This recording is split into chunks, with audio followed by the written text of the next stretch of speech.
नमस्कार मित्रों, स्वागत है आपका मेरे YouTube channel novels in audio dot Gaurav में। मित्रों, आपके सामने प्रस्तुत है व्योमकेश बख्शी की दूसरी कहानी ग्रामोफोन पिन का रहस्य। इससे पहले हम व्योमकेश की पहली कहानी आपके सामने प्रस्तुत कर चुके हैं, जो आपको काफ़ी पसंद आई। कहानी प्रस्तुत करने से पहले मैं आपकी जानकारी के लिए बता दूं कि हमारे चैनल पर हमेशा पूरा उपन्यास या पूरी कहानी प्रस्तुत की जाती है बिना किसी काट छांट के, क्योंकि जैसा आजकल देखने में आता है मार्केट में आपको पुराने नॉवेल्स या स्टोरीज़ मिल जाएंगी, पर वो कटी फटी होंगी, या फिर किसी दूसरे चैनल पर आपको कहानी सुनने को मिलेगी तो बहुत शॉर्ट में होगी। परंतु हमारे चैनल पर पूरा का पूरा उपन्यास जैसे का तैसा ही उपस्थित किया जाता है, और इसी के चलते हमने आपके सामने प्रस्तुत किए रोमांटिक, थ्रिलर, फैंटेसी से भरपूर उपन्यास, जैसे गुलशन नंदा के 7 उपन्यास, रानू के 2, राजवंश के, गोपाल राम गहमरी की हंसराज की डायरी, गेरुआ बाबा, चंद्रकांता देवकीनंदन खत्री का, और इसी प्रकार विश्व प्रसिद्ध रोमांटिक थ्रिलर उपन्यास आपके सामने प्रस्तुत किए जाते रहेंगे।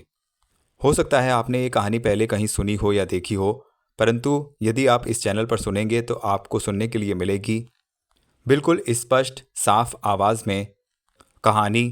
तो आपको ऐसा लगेगा कि आप इसे सुन नहीं रहे बल्कि पढ़ रहे हैं। दूसरी बात, चैनल को सब्सक्राइब करना बहुत ज़रूरी होता है, क्योंकि यदि आप चैनल सब्सक्राइब कर देते हैं तो जब भी आप YouTube खोलेंगे तो वहाँ नीचे सब्सक्रिप्शन की जब आप दबाएंगे तो ऊपर आपको novels in audio dot Gaurav channel आपको दिखाई देगा। फिर वहाँ पर आप दबाइए, उसके बाद व्यू चैनल दबाइए, तो इस तरह से आप मेरे चैनल के अंदर आ जाएंगे, और वहाँ पर वीडियोस को दबाने पर आपको सारे वीडियोस दिखाई देंगे। ये मैं उनके लिए बता रहा हूँ जिन्होंने चैनल अभी तक सब्सक्राइब नहीं किया है, या सब्सक्राइब करने के बाद वो ये देख नहीं पाते हैं कि मेरे वीडियोस कहाँ पर हैं। दूसरा, समय समय पर नोटिफिकेशन भी मिलता रहता है जब भी मैं अपनी वीडियो सेंड करता हूँ, इसलिए चैनल को सब्सक्राइब करके बेल वाला बटन दबा लेना चाहिए जहाँ पर ऑल लिखा होता है। तो अब मैं कहानी शुरू करता हूँ। व्योमकेश बख्शी की दूसरी कहानी ग्रामोफोन पिन का रहस्य। व्योमकेश ने सुबह का अखबार अच्छे से तय करके एक ओर रख दिया।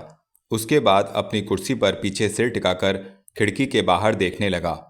बाहर सूरज चमक रहा था। फरवरी की सुबह थी।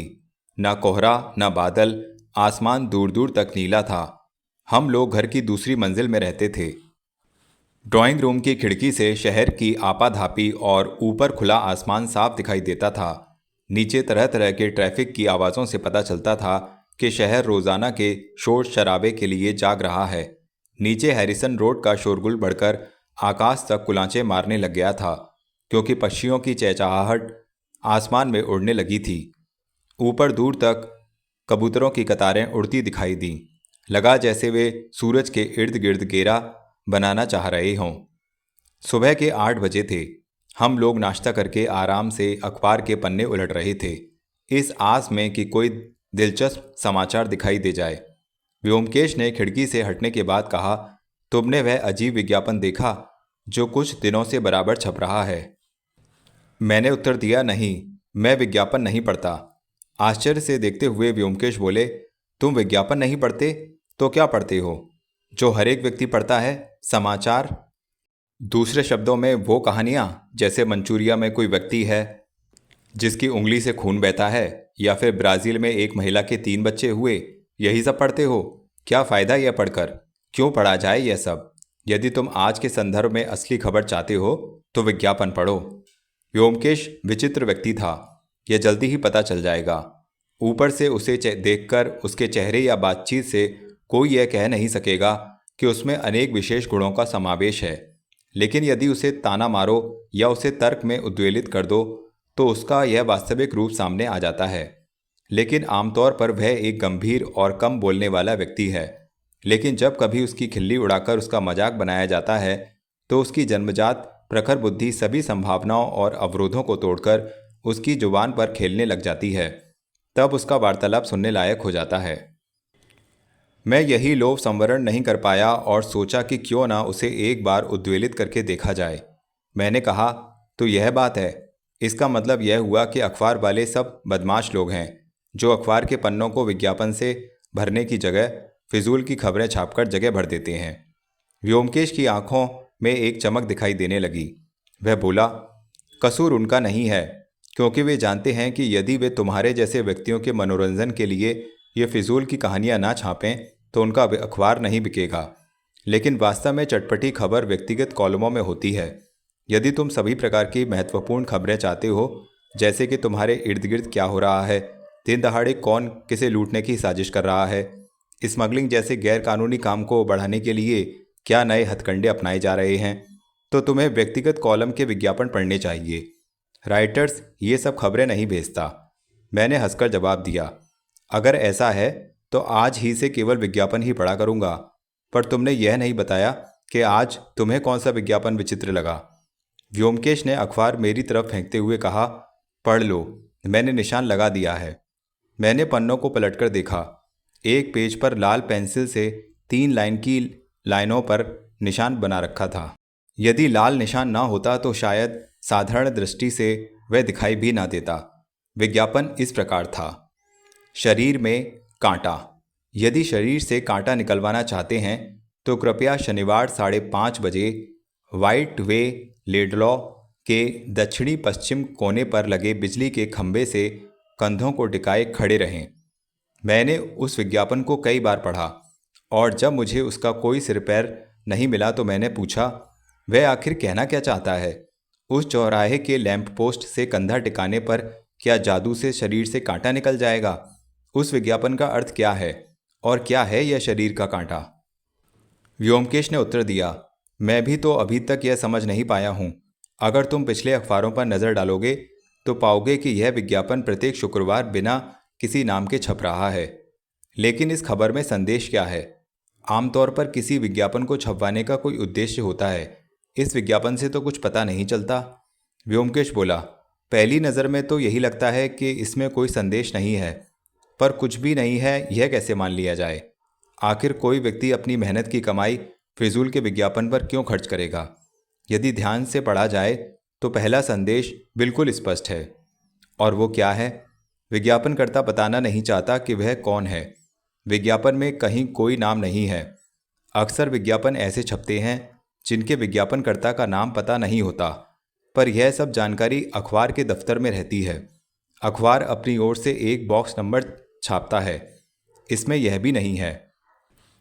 तुम जानते होगे कि जब कोई विज्ञापन छपवाता है तो उसका उद्देश्य यह होता है कि वह खुद मौजूद रहकर लेन देन पर कोई सौदेबाजी करे। यह भी वही करना चाहता है, पर सौदेबाजी के लिए सामने नहीं आना चाहता। मैं ठीक ठीक समझ नहीं पाया।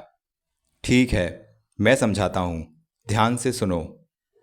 विज्ञापन देने वाला व्यक्ति इस विज्ञापन के माध्यम से लोगों से यह कहना चाहता है कि हे भाई सुनो, यदि तुम में से कोई अपने शरीर का कांटा निकाल देना चाहता हो तो अमुक जगह इतने बजे मिलो और इस मुद्रा में खड़े रहो ताकि मैं तुम्हें पहचान सकूं। अभी हम इसकी चर्चा ना करें कि आखिरकार यह शरीर में कांटा है क्या चीज़। इस समय हम इतना ही सोच लें कि हम यदि उस कांटे को निकाल फेंकना चाहते हैं तो हमें क्या करना होगा। उस जगह उतने बजे वहाँ जाएं और लैंप पोस्ट से कंधा टिकाकर खड़े हो जाएं। मान लो तुम उसी समय पर जाकर इंतज़ार करते हो तो क्या होगा? क्या होगा? मुझे यह बताने की ज़रूरत नहीं कि शनिवार की शाम को उस स्थान पर कितनी भीड़ होती है। वाइटवे लेडलो एक तरफ है, उसके दूसरी तरफ न्यू मार्केट है और चारों तरफ अनेक सिनेमा हॉल हैं। तुम वहाँ निर्धारित समय से लेकर आधा घंटे तक उक्त लैंप पोस्ट से टिककर खड़े रहते हो तो खंबे के आगे पीछे चलने वाली भीड़ के धक्के तुम्हें खाने पड़ेंगे। लेकिन इतने इंतज़ार के बाद भी जिस काम के लिए तुम वहाँ खड़े हो उसका कोई अता पता तक नहीं, और जादू से तो शरीर का कांटा निकल नहीं सकता। अंत में तुम निराश होकर सोचने लगते हो कि किसी ने तुम्हें क्या मूर्ख बनाया है। तब एकाएक तुम्हें अपनी पॉकेट में एक रुक्का मिलता है जो भीड़ में से किसी ने बड़ी सफाई से तुम्हारी पॉकेट में डाल दिया है। और फिर क्या? बीमार और दवा देने वाला आपस में मिलते नहीं, फिर भी इलाज का नुस्खा मिल जाता है। तुम्हारे और विज्ञापनदाता के बीच संपर्क कायम हो जाता है, लेकिन तुम्हें नहीं पता लगता कि वह कौन है और देखने में कैसा लगता है। मैं कुछ देर उसकी बातों पर ध्यान देता रहा और बोला, मान लो मैं तुम्हारे वर्णन को सही मान भी लूं तो भी क्या साबित होता है इससे? सिर्फ यह कि शरीर में कांटे का सरगना हर कीमत पर अपनी पहचान को छुपाए रखना चाहता है, और जो व्यक्ति अपनी पहचान उजागर करने में हिचकिचाता हो तो जाहिर है कि वह कोई सीधा साधा व्यक्ति हरगिज नहीं है। मैंने अपना सिर हिलाकर कहा, यह तुम्हारा केवल अनुमान है, इसका कोई सबूत नहीं कि जो तुम कह रहे हो वह सही हो। व्योमकेश उठ खड़ा हुआ और फर्श पर चहलकदमी करते हुए बोला, सुनो, सही अनुमान सबसे बड़ा सबूत होता है। जिसे तुम जांच पर आधारित सबूत कहते हो, उसे तुम यदि बारीकी से अध्ययन करो तो पाओगे कि वह अनुमानों के एक क्रम के अलावा कुछ नहीं है। परिस्थिति पर आधारित प्रमाण बौद्धिक अनुमान नहीं है तो क्या है? फिर भी इसके आधार पर कितने ही लोगों को आजन्म कैद की सजा हुई है। मैं चुप रहा, किंतु हृदय से उसके तर्कों को स्वीकार नहीं कर पाया। एक अनुमान को प्रमाण मान लेना आसान नहीं लगा, लेकिन फिर व्योमकेश के तर्कों को यूं ही झुठला देना भी मुश्किल था। इसलिए मैंने निर्णय किया कि इस समय यही बेहतर होगा कि प्रतिक्रिया के रूप में फिलहाल कुछ न कहूं। मैं जानता था कि मेरी चुप्पी व्योमकेश को उद्वेलित करेगी और जल्दी ही वह कोई तर्क प्रस्तुत करेगा जिनको मैं किसी तरह भी अस्वीकार नहीं कर पाऊंगा। इसी बीच एक गौरैया उड़कर हमारी खिड़की के दरवाजे पर बैठ गई। उसकी चोंच में एक छोटी सी टहनी थी। उसने अपनी छोटी चमकती आंखों से देखा।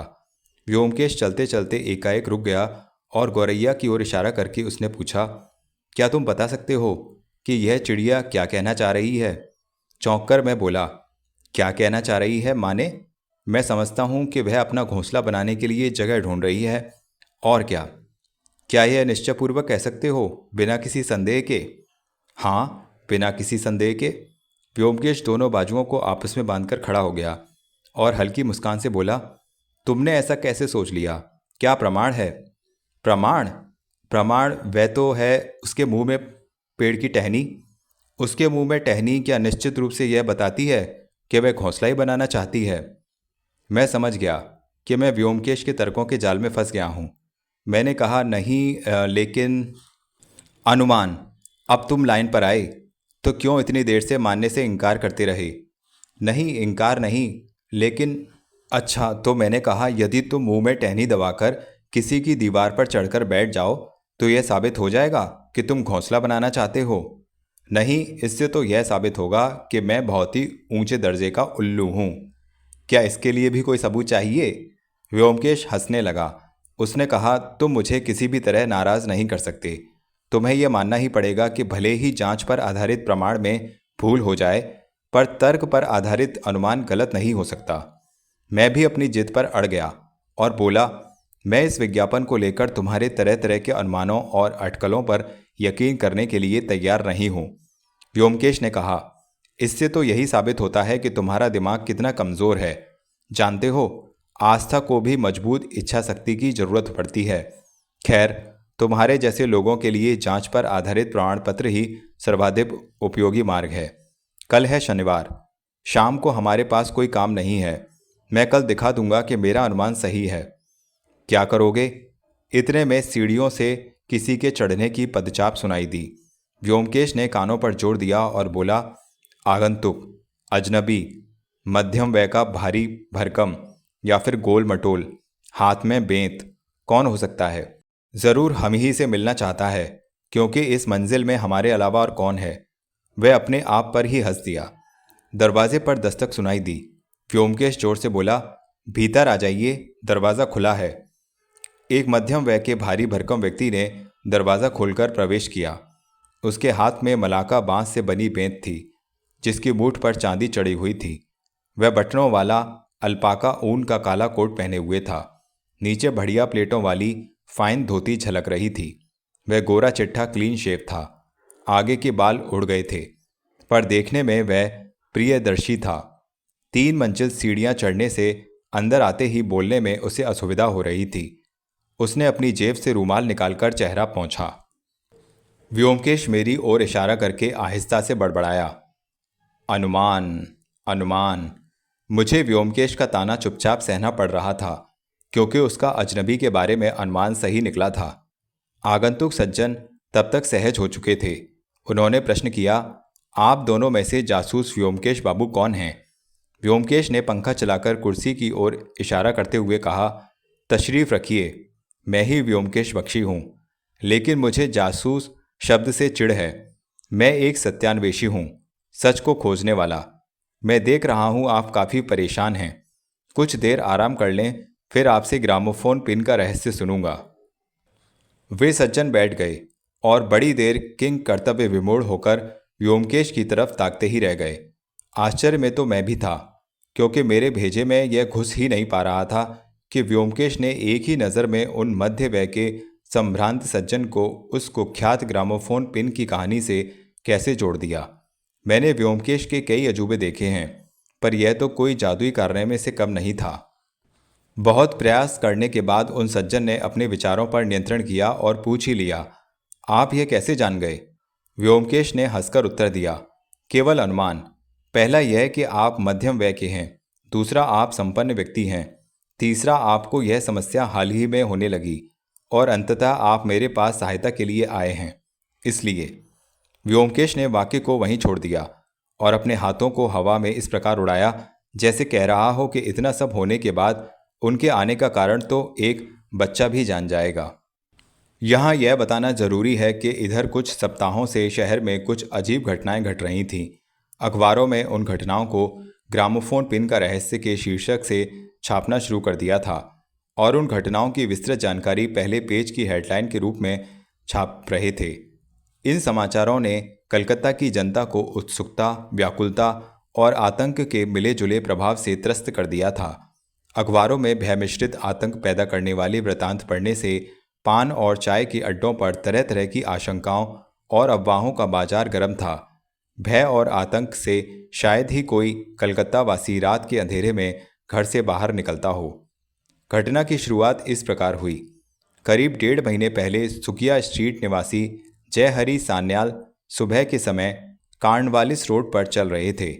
सड़क पार करने के लिए जैसे ही उन्होंने कदम उठाया, वे एकाएक औंधे मुंह सड़क पर गिर गए। उस समय सड़क पर काफ़ी भीड़ थी। उन्हें सड़क से उठाकर एक ओर लाया गया तो पता चला कि उनकी मृत्यु हो चुकी है। उनकी एकाएक मृत्यु की जब खोजबीन की गई तो देखा गया कि उनके सीने पर खून की बूंद है, पर आसपास किसी घाव का कोई निशान नहीं पाया गया। पुलिस ने अपनी रिपोर्ट में अप्राकृतिक मृत्यु घोषित करके लाश को अस्पताल भेज दिया। पोस्टमार्टम में एक विचित्र तथ्य सामने आया, जिससे पता चला कि मौत ग्रामोफोन के छोटे से पिन से हुई है, क्योंकि वह हृदय में पाई गई जो गड़कर अंदर पहुंची थी। यह पिन कैसे हृदय में अंदर पहुंची, इस प्रश्न के उत्तर में हथियार विशेषज्ञों ने अपने निर्णय में बताया कि इसे छोटी रिवॉल्वर या इसी प्रकार के यंत्र से सीने के ठीक सामने बिल्कुल पास से मारा गया है, जिससे पिन मृत व्यक्ति की खाल और मांस से सीधा होकर हृदय में पहुंची और उसकी तत्काल मृत्यु हो गई। अखबारों में इस वृतांत को पढ़कर काफ़ी शोरगुल हुआ था। इसके बाद मृत व्यक्ति की संक्षिप्त जीवनी भी प्रकाशित हुई और पत्रों में ऐसी अटकलें भी छापी गईं कि यह वास्तव में हत्या ही है या कुछ और। अगर हत्या है तो इसको कैसे अंजाम दिया गया। लेकिन एक बात जो कोई नहीं बता पाया कि इस हत्या के पीछे उद्देश्य क्या था और हत्यारे को इससे क्या लाभ हुआ। अखबारों में यह भी छपा कि पुलिस ने अपनी जांच शुरू कर दी है। चाय के अड्डों से अब वह उड़ने लगा कि झांसा पट्टी के सिवाय कुछ नहीं है। उस व्यक्ति को दिल का दौरा पड़ा था और अखबारों के पास कोई सनसनीखेज समाचार नहीं था, तो उन्होंने यह कहानी गढ़कर तिल का ताड़ बना दिया है। लेकिन 8 दिनों बाद अखबारों ने अपने मुख पृष्ठों पर 1.5 इंच के बड़े बड़े टाइप में जो समाचार छापा, उसको पढ़कर कलकत्ता का संभ्रांत तबका भी चौंक कर सोचने पर मजबूर हो गया। चाय के अड्डों के धुरंधर भी सन्नाटे में आ गए। अफवाहों, आशंकाओं और अटकलों का बाजार बरसात के कुकुरमुत्तों की भांति तेजी से बढ़ने लगा। दैनिक कालकेतु ने लिखा, ग्रामोफोन पिन ने फिर से तांडव शुरू किया। अजीब और रहस्यमय घटनाओं से लोग भयभीत। कलकत्ता की सड़कें पूर्णतः असुरक्षित। कालकेतु के पाठकों को याद होगा कि कुछ दिन पहले श्री जयहरि सान्याल की सड़क पार करते समय एकाएक मृत्यु हो गई थी। जांच से पता चला कि एक ग्रामोफोन पिन उनके हृदय में घुसा मिला और डॉक्टर ने उस पिन को ही मृत्यु का कारण घोषित किया था। उस समय हमने संदेह उजागर किया था कि वह कोई साधारण दुर्घटना नहीं है और उसके पीछे कोई छुपा भयानक षड्यंत्र है। हमारा वह संदेह अब पक्का हो गया है। कल ठीक वैसी ही अजीब दुर्घटना घटी है। प्रख्यात व्यवसायी कैलाश चंद्र मौलिक कल शाम लगभग 5 बजे मैदान के निकट गाड़ी से जा रहे थे। रेड रोड पर उन्होंने अपनी कार रुकवाई और पैदल चलने के लिए गाड़ी से बाहर आए। एकाएक उनके मुंह से एक चीख निकली और वे जमीन पर गिर पड़े। उनके ड्राइवर और अन्य लोग उन्हें उठाकर कार तक लाए, लेकिन तब तक उनका प्राणांत हो गया। यह देखकर वहां एकत्र सभी लोग घबरा गए, लेकिन भाग्यवश जल्दी ही पुलिस आ गई। कैलाश बाबू रेशमी कुर्ता पहने हुए थे और पुलिस को उनके सीने पर खून की बूंद दिखी। इस भय से कहीं यह अस्वाभाविक मृत्यु न हो, पुलिस ने तुरंत लाश को अस्पताल भेजा। डॉक्टर की रिपोर्ट में कहा गया कि मृतक के हृदय में ग्रामोफोन पिन घुसा पाया गया और बताया गया कि वह पिन नज़दीक से उनके सीने में सामने से शूट किया गया था। यह स्पष्ट है कि यह कोई अप्रत्याशित अपराध नहीं है और यह कि जघन्य हत्यारों का गिरोह शहर में आ गया है। यह कहना मुश्किल है कि ये लोग कौन हैं और कलकत्ता के इन जाने माने नागरिकों को मारने में उनका प्रयोजन क्या हो सकता है। लेकिन जो वास्तव में अनोखा है वह है उनकी हत्या का तरीका। इसके अलावा हथियार और उसका इस्तेमाल भी रहस्य के पर्दे में छिपा हुआ है। कैलाश बाबू अत्यंत उदार और मिलनसार सज्जन पुरुष थे। यह कल्पना भी नहीं की जा सकती कि उन जैसे व्यक्ति का कोई अहित चाहता हो। मृत्यु के समय उनकी आयु केवल 48 वर्ष थी। कैलाश बाबू विधुर थे। उनके बाद उनकी संपत्ति की स्वामी उनकी बेटी होगी। हम कैलाश बाबू की बेटी और दामाद के लिए गहन सहानुभूति प्रकट करते हैं, जो उनकी मृत्यु से शोकाकुल हैं। पुलिस अपनी जांच पड़ताल कर रही है। फिलहाल कैलाश बाबू के ड्राइवर को संदेह के चलते हिरासत में ले लिया गया है। इसके बाद लगभग 2 सप्ताह तक अखबारों में काफ़ी उत्तेजना फैली रही। पुलिस जोर शोर से अपराधी की तलाश में व्यस्त रही, लेकिन हाथ पल्ले कुछ पड़ता न देख करके भी हैरान और परेशान पुलिस खोजबीन में लगी रही। लेकिन अपराधी का कोई सुराग पाना तो दूर, वह ग्रामोफोन पिन के गहन रहस्य के बारे में भी कोई प्रकाश नहीं डाल पाई।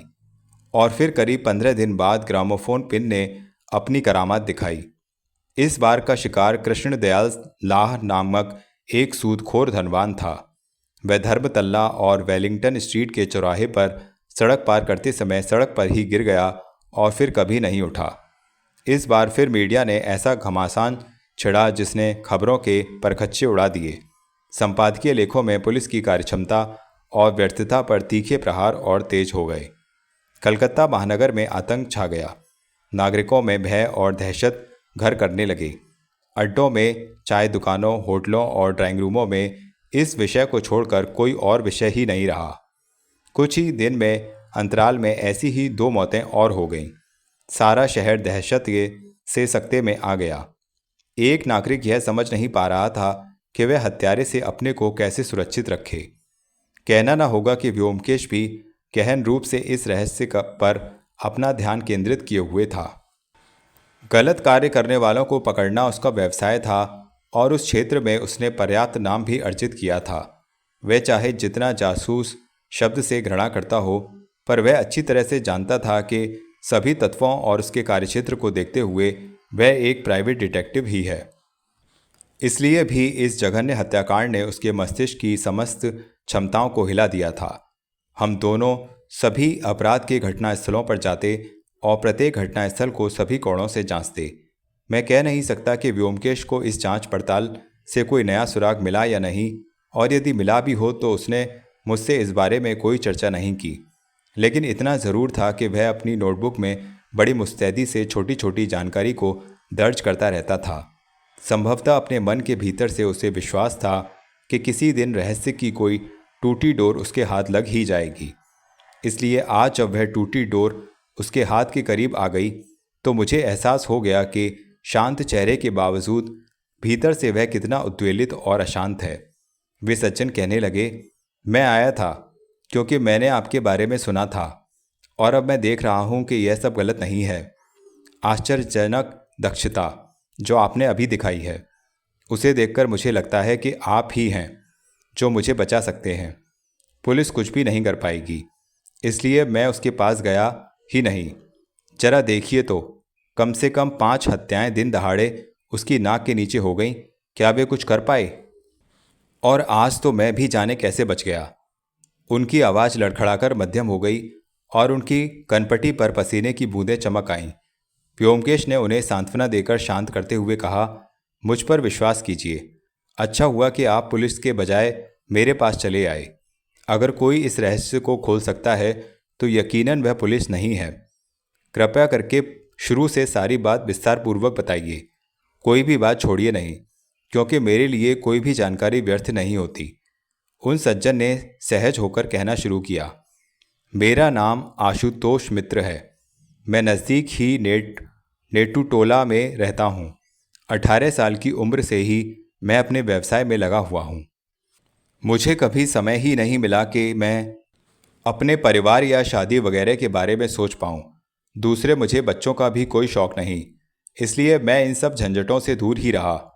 मेरे शौक़ भी कुछ अलग ही हैं। कुछ चीज़ें बहुत अधिक पसंद हैं, कुछ से मुझे सख्त नफ़रत है, और इसलिए मैं अकेला रहना ही पसंद करता हूँ। समय के साथ उम्र भी बीत गई। मैं अगली जनवरी को 25 वर्ष पूरे कर लूँगा। 2 साल पहले मैंने अपने काम से अवकाश ले लिया। मेरे पास मेरी बचत का पैसा लगभग 1.5 लाख रुपया बैंक में जमा है, जिसकी ब्याज मेरी ज़रूरतों को पूरा करने के लिए पर्याप्त है। मुझे रहने के लिए भाड़ा भी नहीं देना पड़ता, क्योंकि जिस घर में रहता हूँ वह मेरा है। मुझे केवल संगीत का ही शौक़ है। सब कुछ होते हुए मुझे जीवन से कोई शिकायत नहीं है। व्योमकेश ने प्रश्न किया, लेकिन क्या आपके ऊपर कोई निर्भर भी है? आशुतोष ने सिर हिलाकर कहा, नहीं, मेरा कोई भी संबंधी नहीं है और इसलिए मेरे ऊपर कोई बोझ नहीं है। एक निठल्ला भांजा जरूर है जो पहले पैसा मांगने आया करता था, लेकिन वह छोकरा शराबी और जुआरी है, इसलिए मैंने उसके घर में घुसने पर रोक लगा दी है। व्योमकेश ने पूछा, ये भांजा अब कहाँ है? आशुतोष बड़े संतोष के साथ बोले, आजकल वह जेल में है। उसे मारपीट करने और पुलिस से हाथापाई करने के जुर्म में 2 महीने की कैद हुई है। अब जेल में है। अच्छा ठीक है, अब आगे कहिए जो आप कह रहे थे। जब से वह बेहुदा विनोद मेरा भांजा जेल गया है, तब से जीवन आराम से कट रहा था। मेरा कोई मित्र नहीं है और मैंने जानबूझकर कभी किसी का नुकसान नहीं किया है, लेकिन मुझे नहीं लगता कि कोई मेरा दुश्मन भी होगा। लेकिन कल एकाएक मैं जैसे आसमान से गिरा। मैं सोच भी नहीं सकता था कि मेरे साथ भी ऐसा हो सकता है।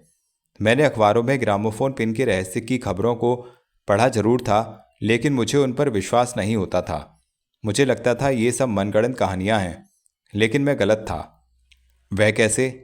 कल शाम मैं रोजाना की तरह घूमने निकला, जोड़ा सांकों के पास एक संगीत संगोष्ठी में, जहां मैं शाम का समय गुजारता हूं और रात में 9 बजे के आसपास लौटता हूं। आमतौर पर मैं पैदल ही जाता हूं, क्योंकि मेरी उम्र में स्वास्थ्य के लिए यह फायदेमंद है। कल रात को लौटते समय जब मैं हैरिसन रोड और एमहर्स्ट स्ट्रीट के चौराहे पर पहुंचा, उस समय वहां की घड़ी 9:15 बजा रही थी। उस समय भी सड़कों पर काफ़ी भीड़ थी। मैं फुटपाथ पर कुछ समय के लिए रुका रहा। मैं चाहता था कि आने वाली 2 ट्राम भी निकल जाएं। जब ट्रैफिक बिल्कुल साफ हो गया तो मैं सड़क पार करने लगा। मैं सड़क के बीच में पहुंचा ही था कि एकाएक मैंने अपने सीने पर झटका महसूस किया।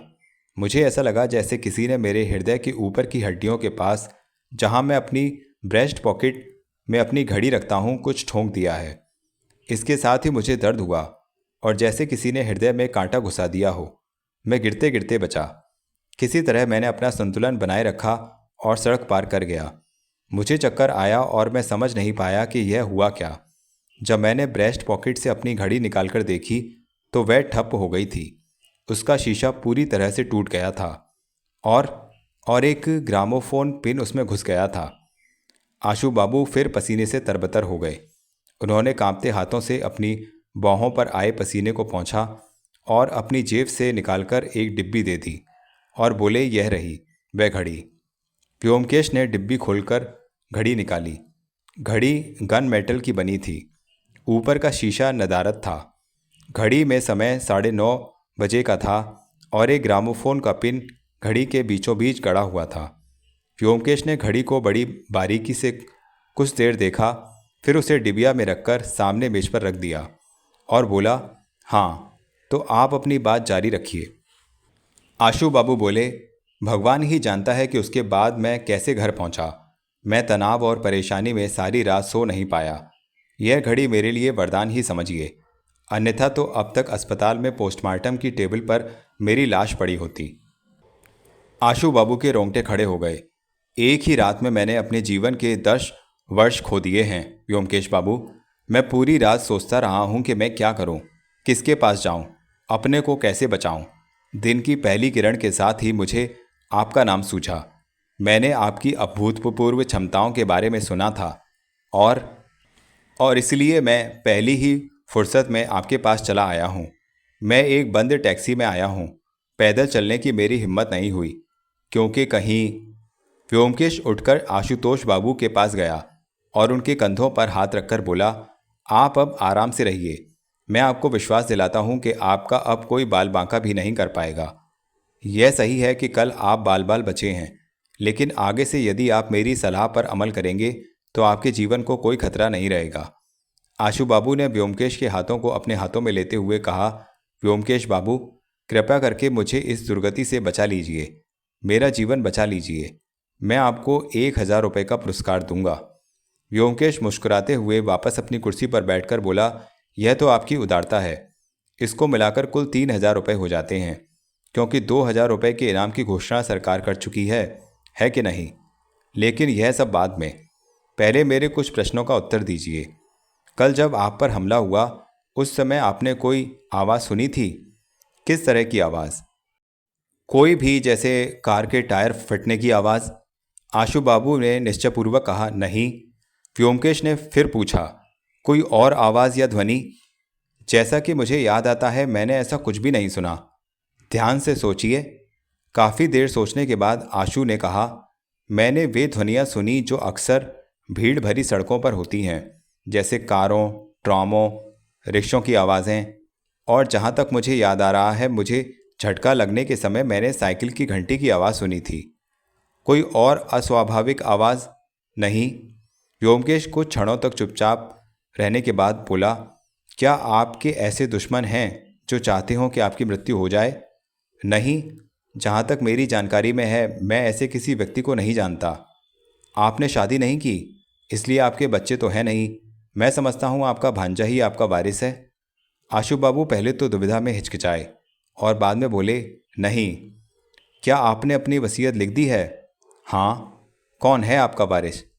आशु बाबू संकोच में मुस्कुराए और कुछ क्षण चुप रहने के बाद कुछ अटकते हुए बोले, आप मुझसे इसे छोड़कर कोई भी प्रश्न पूछ सकते हैं। यह मेरा निजी मामला है, प्राइवेट है। और वह अपनी उलझन में खो गए। व्योमकेश पैनी निगाह से आशु बाबू को देखकर बोला, ठीक है, लेकिन क्या आपका भविष्य का वारिस जो भी हो आपकी वसीयत के बारे में जानता है? नहीं, यह मेरे और मेरे वकील के बीच पूरी तरह से गोपनीय है। क्या आप अपने वारिस से अक्सर मिलते रहते हैं? आशु बाबू ने दूसरी ओर देखकर कहा, हाँ। आपके भांजे को जेल गए कितने दिन हुए हैं? आशु बाबू ने हिसाब लगाकर बताया, लगभग 3 सप्ताह। व्योमकेश बाबू कुछ देर व्यग्रता से बैठा रहा, फिर एक निश्वास छोड़कर उठ खड़ा हुआ। आप अब घर जाइए। यह घड़ी और अपना पता मेरे पास छोड़ जाइए। यदि मुझे और किसी जानकारी की ज़रूरत पड़ेगी तो मैं आपसे संपर्क करूंगा। आशु बाबू एकाएक परेशान हो उठे और बोले, लेकिन आपने तो मेरे लिए कोई व्यवस्था नहीं की। यदि मुझे फिर आपको केवल इतना ही ख्याल रखना है कि आप अपने घर से बाहर ना निकलें। आशु बाबू का चेहरा भय से सफ़ेद हो गया। उन्होंने कहा, मैं घर में अकेला रहता हूँ। यदि कोई। व्योमकेश बोला, घबराइए नहीं, आप घर में पूर्ण सुरक्षित हैं। हाँ, यदि आप दरबान चाहते हो तो रख सकते हैं। आशु बाबू बोले, क्या मैं घर से बाहर बिल्कुल नहीं निकल सकता? व्योमकेश कुछ क्षण सोचता रहा, फिर बोला, यदि आप घर से बाहर निकलना ही चाहते हैं तो केवल फुटपाथ का ही प्रयोग करें। किसी भी स्थिति में सड़क का प्रयोग ना करें। यदि करते हैं तो मैं आपकी सुरक्षा की जिम्मेदारी नहीं ले पाऊंगा। आशु बाबू के चले जाने के बाद व्योमकेश काफ़ी देर तक त्योरी चढ़ाकर विचारों में डूबा रहा। इसमें कोई संदेह नहीं कि फिलहाल उसके मस्तिष्क के लिए उन्हें काफ़ी मसाला मिल गया था, इसलिए मैंने उसे छेड़ना नहीं चाहा। कोई आधा घंटे के बाद उसने मुंह उठाकर देखा और बोला, तुम सोच रहे हो कि मैंने आशु बाबू को घर से निकलने के लिए मना कर दिया और मैं कैसे इस निर्णय पर आया कि केवल वे घर में ही सुरक्षित रहेंगे? मैंने चौंक कर देखा और मेरे मुंह से निकल गया, हाँ, व्योमकेश ने कहा। ग्रामोफोन पिन केस में यह स्पष्ट है कि सभी हत्याएं सड़क पर हुई हैं। सड़क के किनारे भी नहीं, बल्कि सड़क के बीच में। क्या तुमने सोचा ऐसा क्यों हुआ है? नहीं, क्या कारण है? दो कारण हो सकते हैं। पहला कि सड़क पर मारने से इल्जाम से बच जाना आसान हो सकता है, हालांकि यह ज़्यादा मुमकिन नहीं लगता। दूसरे, हत्या का हथियार भी ऐसा है जिसका प्रयोग केवल सड़क पर ही संभव हो। मैंने उत्सुकता से पूछा, किस तरह का हथियार हो सकता है? व्योमकेश बोला, ये अगर यही पता लग जाए तो ग्रामोफोन पिन का रहस्य ही ना खुल जाए। मेरे मस्तिष्क में एक विचार रह रहकर उठ रहा था।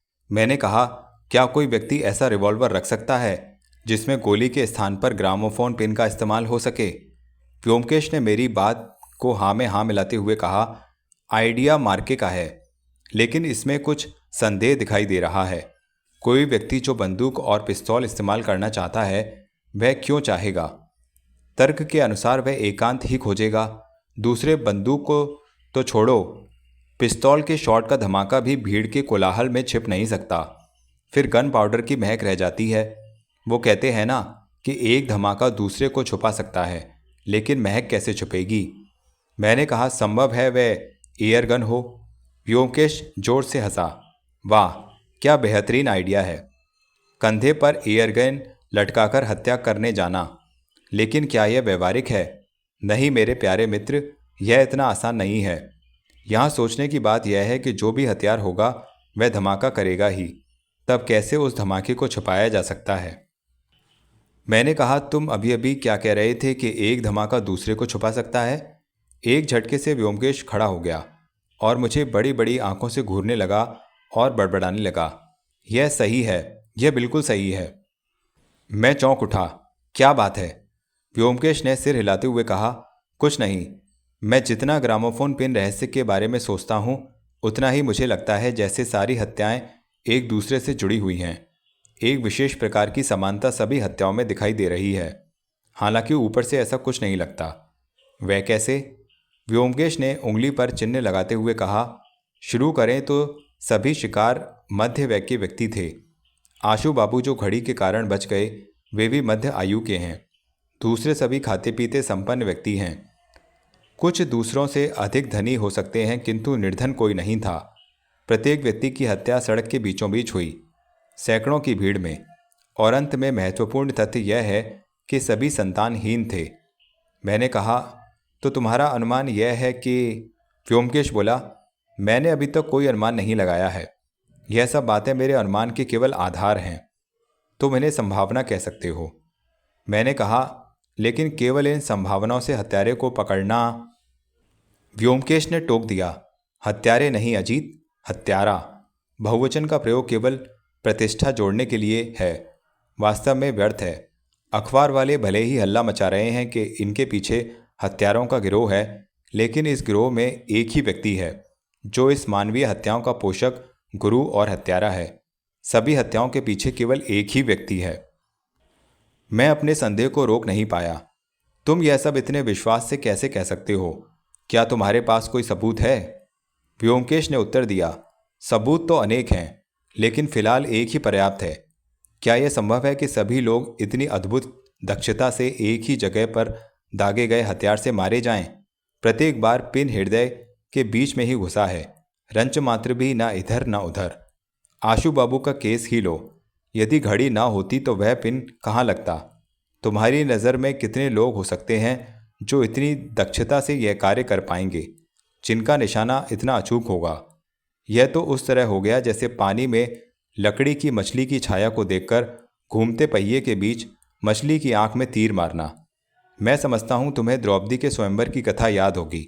जरा सोचो, यह केवल अर्जुन ही कर पाया था। महाभारत काल में भी इतनी अचूक दक्षता का श्रेय केवल एक ही व्यक्ति को मिला था। व्योमकेश जब उठा तो हंस रहा था।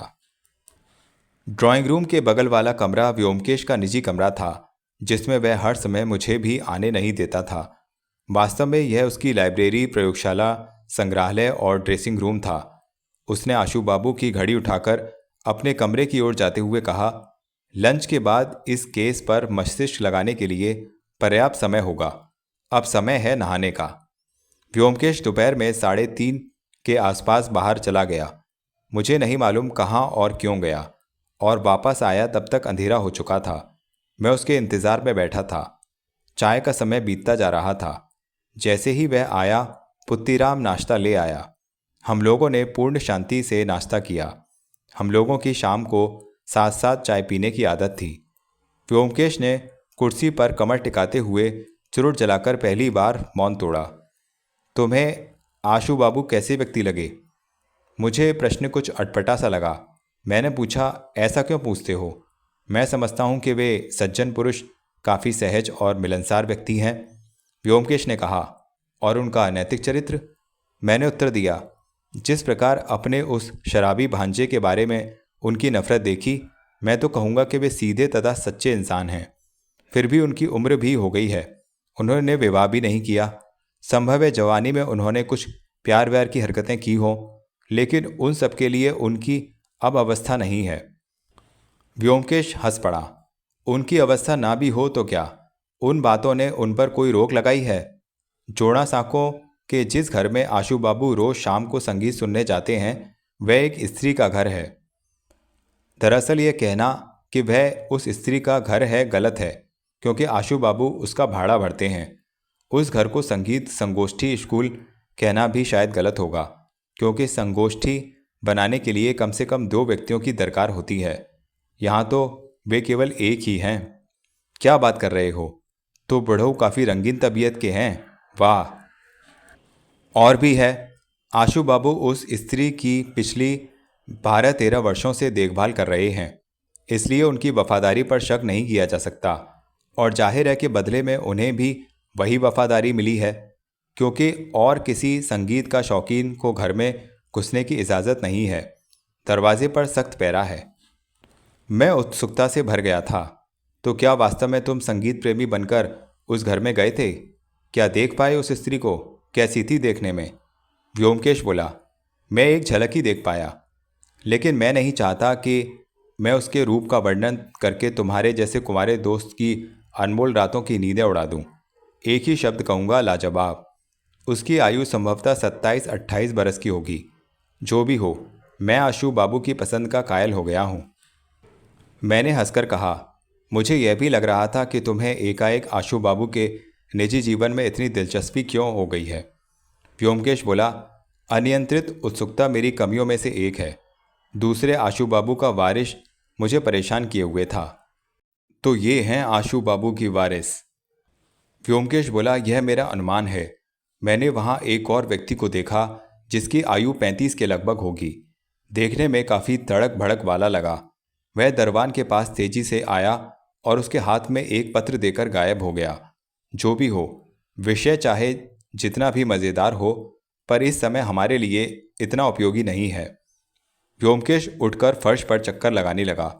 मैं समझ गया कि व्योमकेश नहीं चाहता कि आशु बाबू के निजी जीवन की ये घटनाएं आशु बाबू को सुरक्षा प्रदान करने के उसके प्रयासों में आड़े ना आ जाएं। मैं भी जानता था कि मानवीय मस्तिष्क कई बार ऐसी स्थितियों में अनजाने में केंद्र बिंदु से भटक जाता है। इसलिए मैंने भी विषय बदलते हुए कहा, क्या तुम्हें घड़ी की जांच करके कुछ मिला? व्योमकेश चलते चलते मेरे सामने रुक गया और हल्की मुस्कान के साथ बोला, घड़ी को जांचने के बाद मुझे 3 जानकारियां मिली हैं। पहली, ग्रामोफोन पेन साधारण एडिसन ब्रांड का है।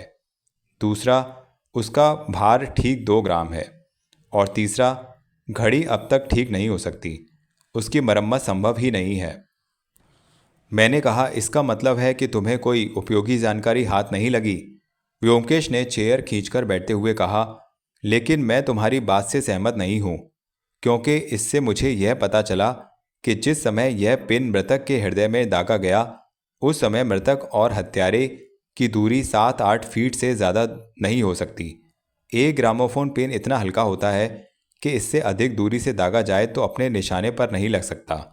और तुम जानते ही हो कि हत्यारे का निशाना बिल्कुल अचूक रहा है। प्रत्येक बार हथियार ने अपना काम बखूबी पूरा किया है। आश्चर्य है, मैंने भी प्रश्न किया। हत्यारे ने इतने नज़दीक आकर हत्या की है, फिर भी गायब हो गया, पकड़ा नहीं गया। व्योमकेश बोला, यही तो सबसे बड़ी पहेली है। जरा सोचो, हत्या कर देने के बाद वह व्यक्ति भी भीड़ में खड़ा होगा। हो सकता है कि मृतक की लाश को हटाने में सहायक भी रहा हो, फिर भी कोई उसे पकड़ नहीं पाया। कितनी सफाई से उसने अपने को छुपाए रखा। मैंने कुछ देर सोचकर कहा, मान लो कि हत्यारे की पॉकेट में एक ऐसा यंत्र हो जो ग्रामोफोन पिन को दाग सकता हो। जैसे ही वह अपने शिकार के सामने आता है, वह अपनी पॉकेट के अंदर से यंत्र को चला देता है। अपना हाथ वह पॉकेट में ही रखता हो। किसी को शक भी नहीं होगा, क्योंकि बहुत से लोग चलते समय अपने हाथ पॉकेट में रखते हैं। व्योमकेश ने कहा, अगर ऐसा होता तो वह अपना काम फुटपाथ पर ही कर सकता था। वह अपने शिकार के सड़क पार करने के लिए क्यों करेगा? दूसरे, मैं किसी ऐसे यंत्र को नहीं जानता जो बिना कोई आवाज़ किए त्वचा और मांसपेशियों को चीरकर सीधे हृदय पर आघात कर सकता हो। क्या तुमने सोचा कि इसके लिए यंत्र में कितनी शक्ति की जरूरत होगी? मैं चुपचाप सुनता रहा। व्योमकेश बहुत देर तक अपनी कोहनियों को घुटनों पर रखे, मुंह हाथों में लिए गहन चिंता में डूबा रहा। अंत में बोला, मुझे लग रहा है इसका बहुत ही साधारण हल है, जो मेरे हाथों के निकट ही है, लेकिन सामने नहीं आ रहा। जितना मैं प्रयास कर रहा हूं, उतना ही हाथों से फिसलता जा रहा है। उस रात हत्या के विषय पर और चर्चा नहीं हुई। जब तक व्योमकेश सोया नहीं, तब तक वह विचारों में उलझा रहा। यह जानकर कि रहस्य का हल उसके हाथों के नज़दीक पहुंच गया है, जो बार बार उसके हाथों से फिसला जा रहा है। मैंने भी उसके विचारों में व्यवधान पहुंचाना उचित नहीं समझा। दूसरे दिन सुबह भी उसका चेहरा परेशान दिखाई दिया। वह जल्दी ही उठ गया और एक कप चाय पीकर चला गया। 3 घंटे बाद जब वह आया तो मैंने पूछ ही लिया, कहाँ गए थे? जूते के फीते खोलते हुए व्योमकेश ने बड़ी व्यस्तता से उत्तर दिया, वकील के पास। मैंने देखा कि वह अब भी विचारों में डूबा है, तो और कोई बात नहीं की। दोपहर भर वह कमरा बंद करके काम में लगा रहा। एक बार मैंने फ़ोन पर बात करते भी सुना। लगभग 4:30 बजे उसने दरवाज़ा खोला और झांक कर चिल्लाया, अरे भाई, कल की बात क्या भूल गए? शरीर में कांटे का रहस्य ढूंढने का समय हो रहा है। वाकई मेरे दिमाग से भी यह बात एकदम निकल गई थी। व्योमकेश ने हंसते हुए कहा, तो आ जाओ भाई, तुम्हारा ड्रेसिंग कर दूं। हम लोग ऐसे ही तो जा नहीं सकते। मैंने उसके कमरे में घुसते हुए पूछा, क्यों हम ऐसे नहीं जा सकते? व्योमकेश ने एक लकड़ी की अलमारी खोलकर टिन का बॉक्स निकाला, जिसमें से उसने क्रेप का टुकड़ा, छोटी कैंची, गोंद वगैरह कुछ चीज़ें निकालकर बाहर रख दी और मेरे गाल पर स्प्रिट तथा गोंद लगाते हुए बोला, लोगों में यह कोई अनजानी बात नहीं रह गई कि अजित बंदोपाध्याय व्योमकेश बख्शी के परम मित्र हैं, इसलिए थोड़ी सी सावधानी जरूरी है। लगभग 1.25 घंटे तक व्योमकेश काम करता रहा। जब उसने अपना काम कर लिया तो मैंने शीशे में जाकर देखा तो चौंककर मेरे मुंह से निकल गया, अरे बाबा! अजित ने मूछ तथा फ्रेंच कट दाढ़ी कभी नहीं रखी। जो व्यक्ति शीशे में दिख रहा था उसकी आयु करीब 10 वर्ष अधिक होगी। गालों पर कुछ झाइयाँ थीं और रंग भी कुछ दबा हुआ था। मैंने किंचित भय से पूछा, यदि पुलिस ने धर लिया तो? व्योमकेश बड़े धैर्य से बोला, डरो नहीं, काबिल से काबिल पुलिस वाला भी तुम्हें पहचान नहीं पाएगा कि तुमने भेष बदला है। यदि तुम्हें विश्वास ना हो तो नीचे सड़क पर जाओ और अपनी जान पहचान के किसी भी व्यक्ति से पूछो कि अजित बाबू कहाँ रहते हैं। मेरा आतंक और भी बढ़ गया। मैंने कहा, नहीं भाई नहीं, इसकी ज़रूरत नहीं है। जैसा हूँ मैं वैसा ही जाऊँगा। मैं जब चलने के लिए तैयार हो गया तो व्योमकेश बोला, तुम्हें मालूम भी है तुम्हें क्या करना है? बस लौटते समय सावधान रहना, हो सकता है तुम्हारा पीछा किया जाए। क्या इसकी भी आशंका है? आशंका को निर्मूल नहीं किया जा सकता। मैं घर पर ही हूँ। प्रयास करना कि काम पूरा करके जल्दी से जल्दी लौट आओ। घर से बाहर निकलकर पहले तो मैं घबराता रहा, लेकिन जब मैंने देखा कि मेरा बदले भेष से कोई भी आकर्षित नहीं हो रहा है तो मैं सहज हो गया और मेरा आत्मविश्वास भी लौट आया। सड़क के कोने में पान की दुकान से मैं पान खाया करता हूँ। पान वाला पश्चिम का है और मुझे देखकर हमेशा अभिवादन करके पान बना देता है। मैंने उसकी दुकान पर जाकर पान मांगा। उसने पान बनाकर मुझे दिया। मेरे पैसे देने पर उसने एक सरसरी निगाह से देखा और पैसे ले लिए। 5 बज गए थे और अधिक समय अब नहीं बचा था। मैं ट्राम पकड़कर एक्सप्लेनेड में उतरा और निर्धारित स्थल की तरफ बढ़ने लगा। यद्यपि यह कोई रोमांटिक मुलाकात नहीं थी और ना ही मेरे मन में रूमानी सपने थे, फिर भी एक प्रकार की उत्सुकता और उत्तेजना का एहसास हो रहा था। लेकिन यह उत्तेजना जल्दी ही विलुप्त हो गई। भीड़ के रेले में खंबे की तरह एक ही स्थल पर जमे रहना कोई मामूली काम तो था नहीं। अब तक ना जाने कितने लोगों की कोहनी और घुटने टकरा चुके थे और मैं कुछ भी नहीं कर पा रहा था। लैंप पोस्ट पर टिककर यूं ही खड़े रहने पर एक और डर भी पैदा हो गया, क्योंकि सड़क के उस पार क्रॉसिंग पर खड़ा सार्जेंट कई बार मुझे घूर चुका था। अगर वह मेरे पास आए और पूछे कि मैं यहाँ क्या कर रहा हूँ, तो उसकी नज़रों से बचने के लिए मैंने सामने वाइडवे लैडलॉस के सजावटी शोरूमों पर अपनी दृष्टि गड़ा दी, जैसे कि मैं उनमें रखी सुंदर वस्तुओं को निहार रहा हूँ। मैंने सोचा कि पॉकेटमार समझकर पकड़ा जाऊं, इससे तो बेहतर है कि शहर देखने आया एक मूर्ख और गंवार बनकर ही खड़ा रहूं। मैंने अपनी घड़ी देखी। 6 बजने में सिर्फ 10 मिनट रह गए थे। 10 मिनट बिताकर मैं इस झंझट से पार हो जाऊंगा। व्याकुलता बढ़ती जा रही थी। मैं खंबे से टिककर जरूर खड़ा था, लेकिन बार बार कुर्ते की जेब टटोल रहा था। जेब अब तक खाली थी।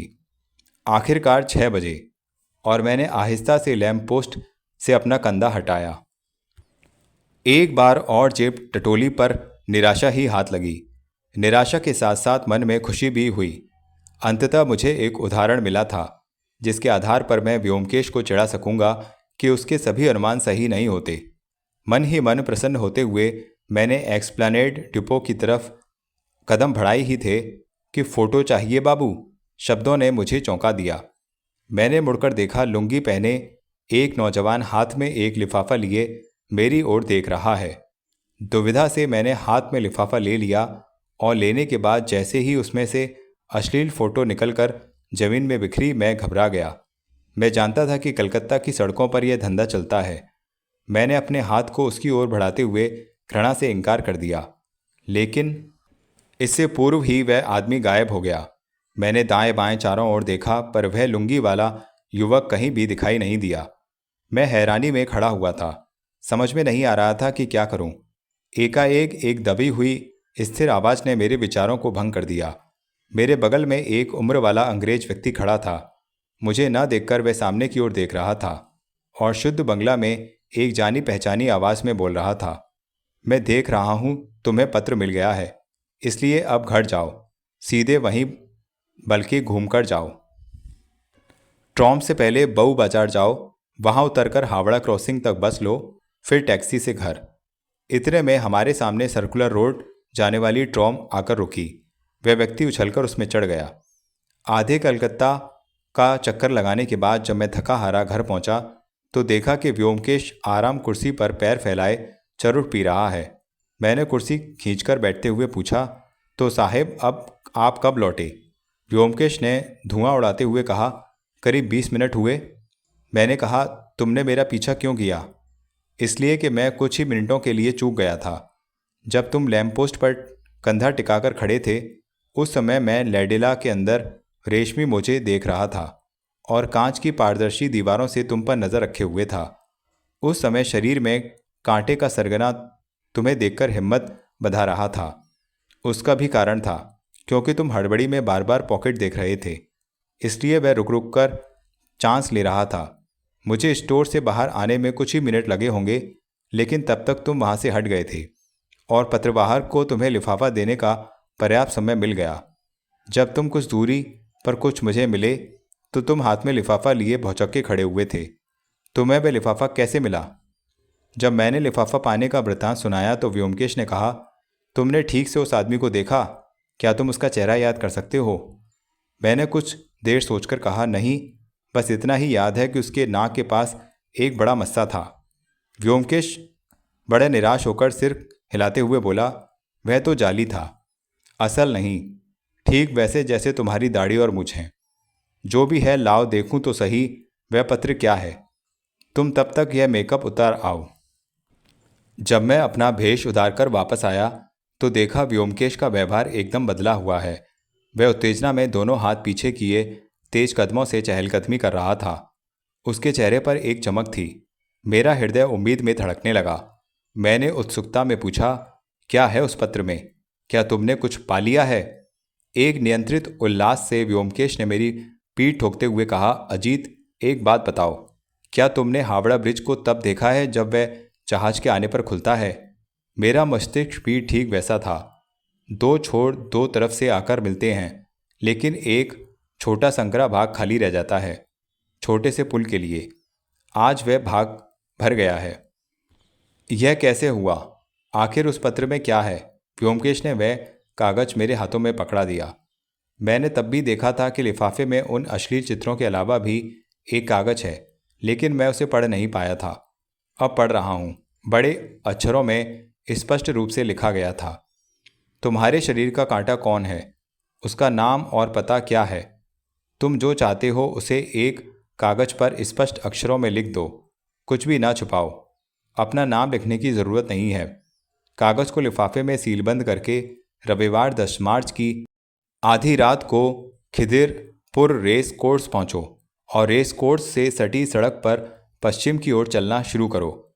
तुम्हें दूसरी ओर से एक साइकिल सवार आता दिखाई देगा।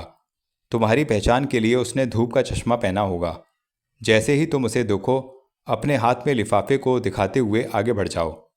वह साइकिल सवार तुम्हारे हाथ से लिफाफा ले लेगा और फिर समय आने पर तुमसे संपर्क किया जाएगा। कृपया अकेले और पैदल चलकर ही आओ। यदि तुम्हारे साथ किसी और को देखा गया तो हमारा मिलन रद्द हो जाएगा। सावधानी से मैंने उसे 2-3 बार पढ़ा। इसमें संदेह नहीं कि यह सब कुछ बहुत ही विचित्र तथा उतना ही रोमांचक भी था। इसलिए मैंने पूछ लिया, लेकिन यह तो बताओ कि आखिर यह सब है क्या? मेरा मतलब है, मुझे कुछ दिखाई नहीं। तुम्हें कुछ भी नहीं दिखाई देता? मैंने कहा, हाँ, इतना तो है कि जो कुछ तुमने कल भविष्यवाणी की थी वह सब कुछ सच निकली है।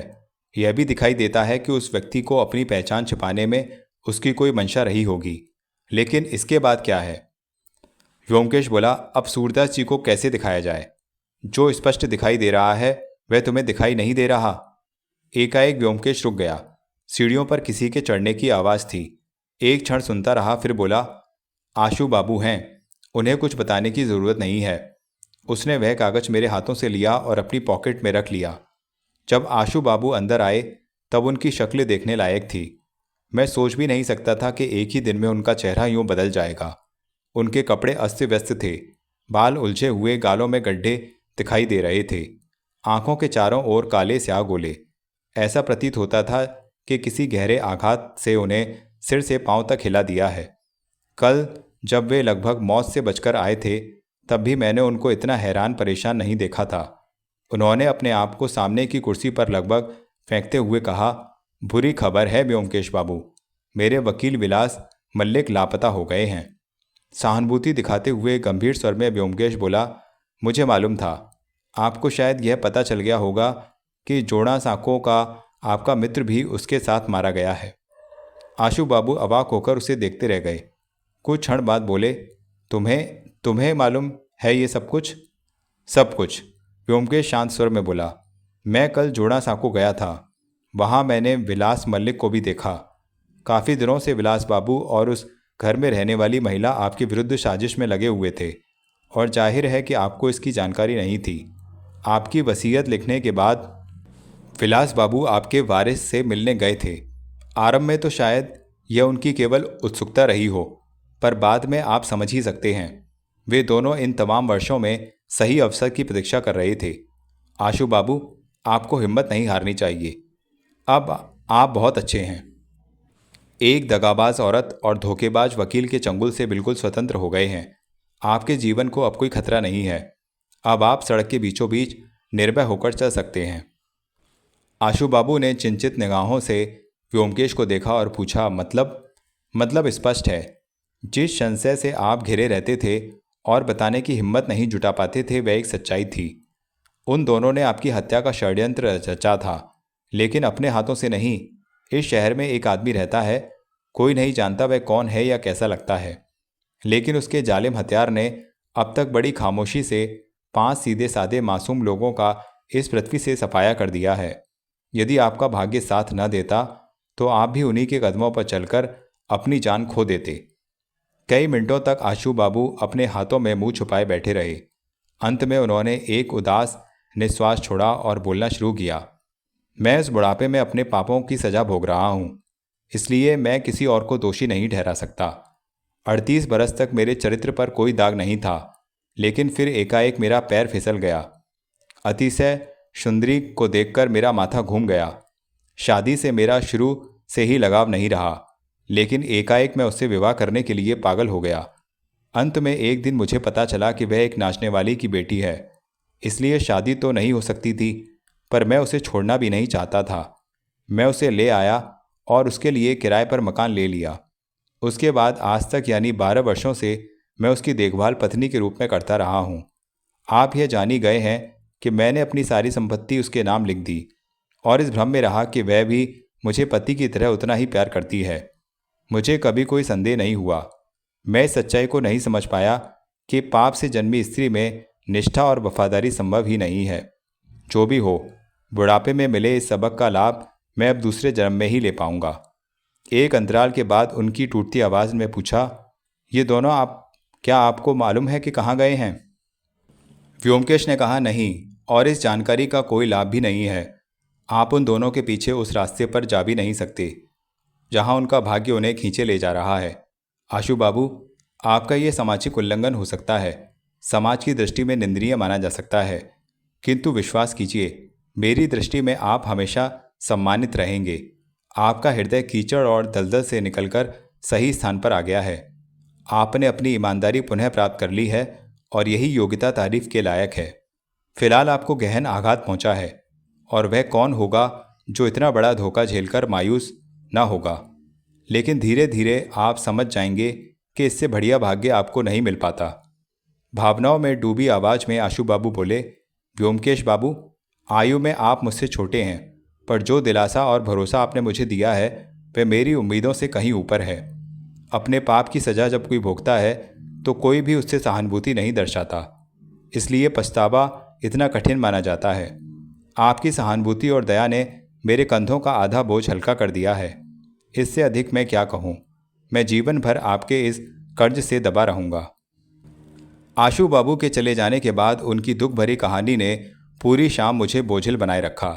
सोने से पहले मैंने व्योमकेश से केवल एक प्रश्न पूछा, तुम्हें कब पता चला कि वह स्त्री और विकास बाबू आशु बाबू की हत्या के प्रयास के पीछे हैं? व्योमकेश ने ऊपर छत में लगे बीमों से अपनी दृष्टि हटाते हुए कहा, कल शाम को।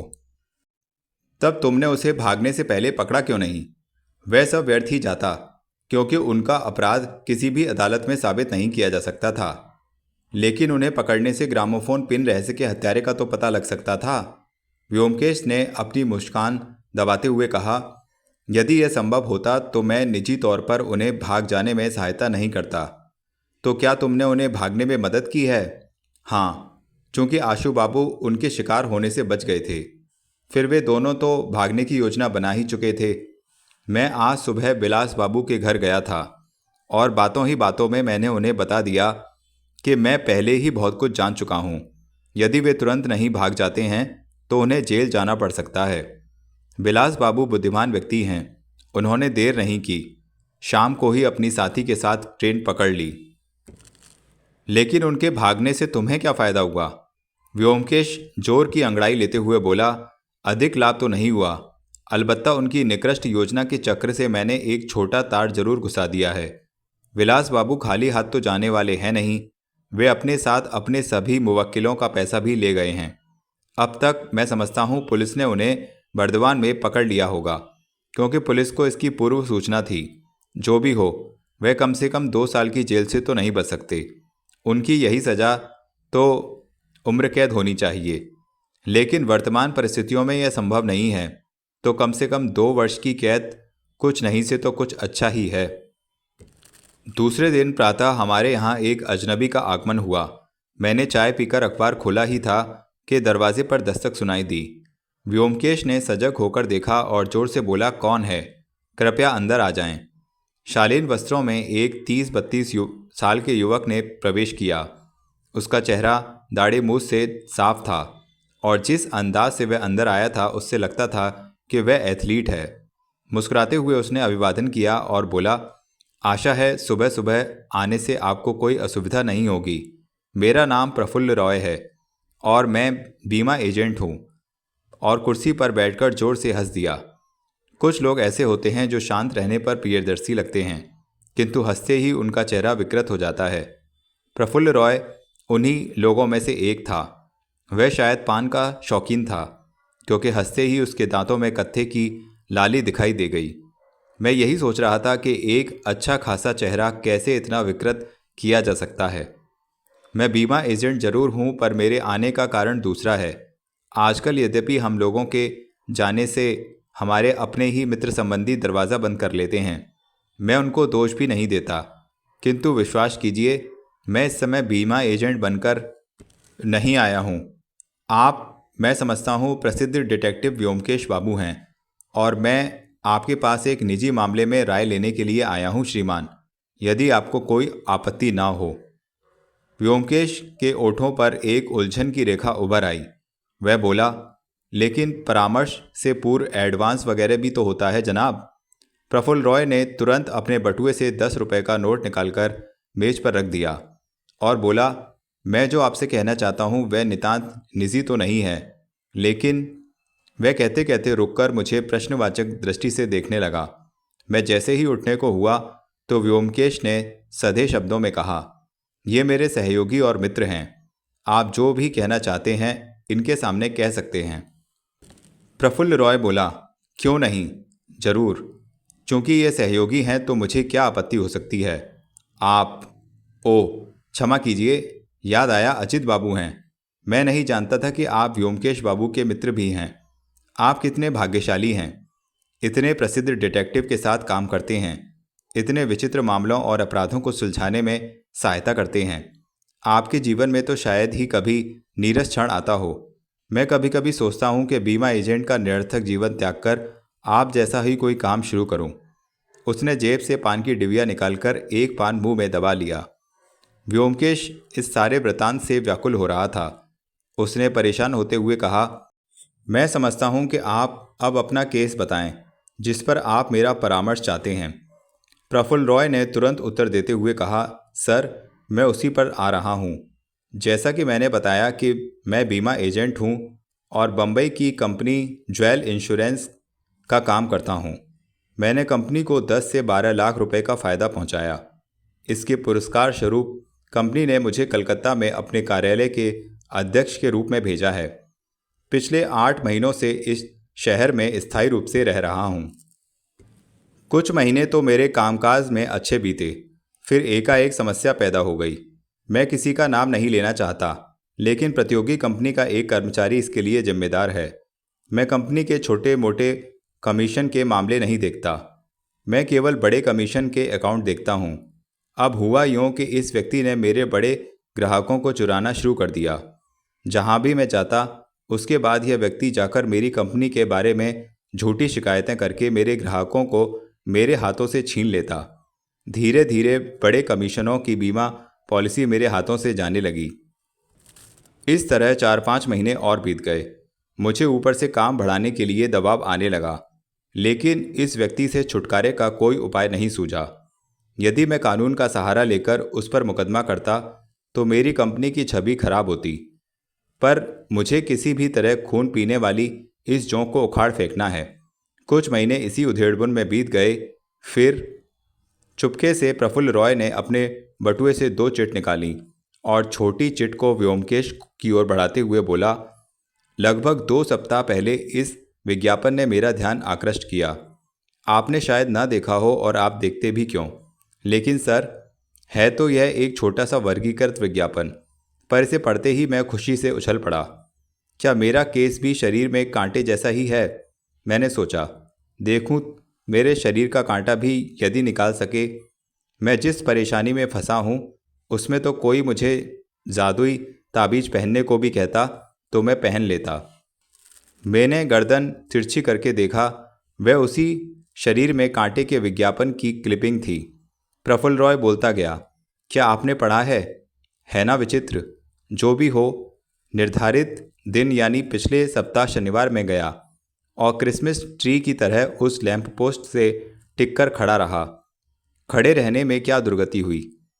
खड़े खड़े मेरे पांव सो गए, पर सब बेकार गया, कोई नहीं आया। अंत में निराश होकर जब मैं चलने लगा तो मुझे पता चला कि मेरी पॉकेट में एक पत्र है।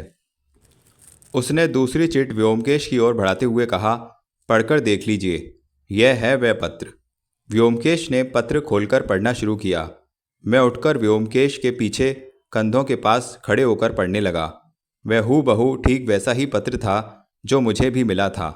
अपवाद केवल एक ही था, इसमें मिलने की तिथि रविवार के स्थान पर सोमवार 11 मार्च थी।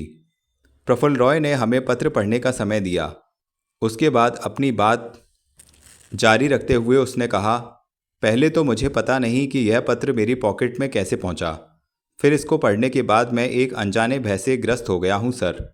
मुझे रहस्यों में कोई दिलचस्पी नहीं है और इस पत्र से शुरू से अंत तक केवल रहस्य ही है। लगता है जैसे इसमें कोई अशुभ उद्देश्य छुपा हुआ है। अगर ऐसा नहीं है तो इतनी गोपनीयता क्यों? मैं नहीं जानता कि यह व्यक्ति कौन है, क्या है। मैंने उसे कभी ढूंढने की कोशिश भी नहीं की और यह मुझसे चाहता है कि आधी रात को एक सुनसान सड़क पर चलूं। क्या यह भय का कारण नहीं है? आप ही बताइए, मैं गलत कह रहा हूं? उसने सीधे मुझे देखते हुए कहा। इससे पहले कि मैं कुछ कहता व्योमकेश बोला, कृपा कर अब आप यह बताएं कि किस बात के लिए मेरा परामर्श चाहते हैं। कुछ उलझन में प्रफुल्ल रॉय बोला, यही तो मैं पूछ रहा हूं। मैं इस पत्र के लेखक को नहीं जानता, लेकिन इसका मंतव्य भरोसेमंद नहीं लगता। इसे देखते हुए क्या मेरे लिए उचित होगा कि इस पत्र के उत्तर स्वरूप मैं वहां जाऊं? मैं पिछले 2 सप्ताह से सोचता रहा हूं, लेकिन कोई हल नहीं सूझा है। अब यदि मुझे करना ही है तो मेरे पास केवल 1 दिन का समय रह गया है। इसलिए कोई रास्ता नहीं सूझने पर मैं आपके पास सहायता के लिए आया हूं। व्योमकेश एक क्षण सोचता रहा, फिर बोला, मुझे खेद है कि मैं आज आपकी सहायता नहीं कर पाऊंगा। क्यों ना आप दोनों चिटों को यहाँ छोड़ जाएं। पहली फुर्सत में ही आपको हल बता दूंगा। प्रफुल्ल रॉय ने कहा, लेकिन कल मैं समय नहीं निकाल पाऊंगा। मुझे दफ्तर के कई काम करने हैं। क्या आज रात तक नहीं हो सकता? यदि मैं देर रात करीब 8-9 बजे तक आऊं, क्या यह संभव हो पाएगा? व्योमकेश ने अपना सिर हिलाते हुए कहा, नहीं, आज तो मैं व्यस्त हूं। मुझे कुछ जरूरी काम करने हैं। यह सोचकर कि आसामी हाथ से ही ना निकल जाए, व्योमकेश ने एक उड़ती दृष्टि प्रफुल्ल रॉय पर डाली और विषय बदलते हुए बोला, लेकिन आपको चिंता की आवश्यकता नहीं है। यदि आप कल दोपहर बाद 4 बजे के लगभग भी आ सकते हैं तो काम हो जाएगा। ठीक है, तो यह तय रहा। मैं कल आता हूँ। उसने पान की डिबिया निकालकर 2 पान मुंह में दबा लिए और बोला, लीजिए, आप पान खाते हैं या नहीं? कुछ ऐसी आदतें हैं जो आदमी छोड़ ही नहीं पाता। खाना छोड़ सकता हूँ लेकिन पान नहीं। तो फिर ठीक, मैं कल मिलता हूँ, नमस्कार। हमने उसे अभिवादन का उत्तर दिया। वह दरवाजे तक जाकर रुक गया, फिर मुड़कर बोला, यदि पुलिस को इसकी खबर कर दी जाए, मैं समझता हूँ कि पुलिस छानबीन करके उस आदमी के बारे में ज़रूर पता कर सकेगी। व्योमकेश एकाएक क्रोध में आ गया। उसने आवेश में उत्तर दिया, यदि आप पुलिस के पास जाना चाहते हैं तो मेरे से सहायता की अपेक्षा ना करें। मैंने पुलिस के साथ कभी काम नहीं किया है और ना ही करना चाहता हूँ। लीजिए, अपने पैसे ले जाइए। उसने 10 रुपए के नोट की ओर संकेत किया जो मेज पर रखा था। अरे नहीं नहीं सर, मैं तो बस आपकी राय जानना चाहता था, लेकिन आप इतना विरोध कर रहे हैं तो ठीक है, मैं चला जाता हूँ। और प्रफुल्ल रॉय तेजी से बाहर निकल गया। उसके जाने के बाद व्योमकेश ने उस नोट को उठाया और अपने कमरे में जाकर उसने दरवाज़ा बंद कर लिया। मैं जानता था कि कभी कभी वह क्रोध में उद्वेलित हो जाता था, किंतु थोड़ी देर का एकांत उसे शांत कर देता था। इसलिए अपने मन में उठने वाले प्रश्नों के बावजूद मैंने अनपढ़े अखबार को उठाया और उसके पन्नों में डूब गया। कुछ ही देर बाद मैंने सुना कि व्योमकेश अपने कमरे में बोल रहा है, शायद टेलीफोन कर रहा था। मुझे वह अंग्रेजी वाक्य भी सुनाई दिए। टेलीफोन का वार्तालाप लगभग 1 घंटे तक चला होगा। उसके बाद वह कमरे से निकला। वह अब पहले की तरह सामान्य और प्रफुल्ल दिखाई दे रहा था। मैंने पूछा, किससे बातें कर रहे थे? मेरे प्रश्न का उत्तर दिए बिना वह बोला, तुम्हें मालूम है कि कल जब तुम एस्प्लैनेड से लौट रहे थे तब तुम्हारा पीछा किया जा रहा था? चौंककर मैंने कहा, नहीं तो, क्या सच में? व्योमकेश ने कहा, जी हाँ। यह शक की बात नहीं है, लेकिन मुझे उस व्यक्ति के साहस पर अचंभा होता है। वह मन ही मन हंसने लगा। मैं अंदाज़ा ही न लगा पाया कि मेरा पीछा करने में साहस की बात क्या हो सकती है, किंतु कभी कभी व्योमकेश के वक्तव्य इतने चकराने वाले होते हैं कि उनका अर्थ ढूंढने की तमाम कोशिश व्यर्थ हो जाती है। उससे पूछने का भी प्रश्न ही नहीं उठता, क्योंकि जब तक सही समय नहीं आएगा वह उसका उत्तर देगा ही नहीं। इसलिए समय को व्यर्थ न करके मैं नहाने चला गया। व्योमकेश ने पूरी दोपहर और शाम इधर उधर बैठकर काट दी, कोई काम नहीं किया। मैंने प्रफुल्ल रॉय के बारे में कुछ प्रश्न भी किए, लेकिन वह आंखें बंद करके बैठा रहा, जैसे उसने सुना ही ना हो। अंत में उसने आंखें खोलकर ऊपर देखा और उठ बैठा। प्रफुल्ल रॉय?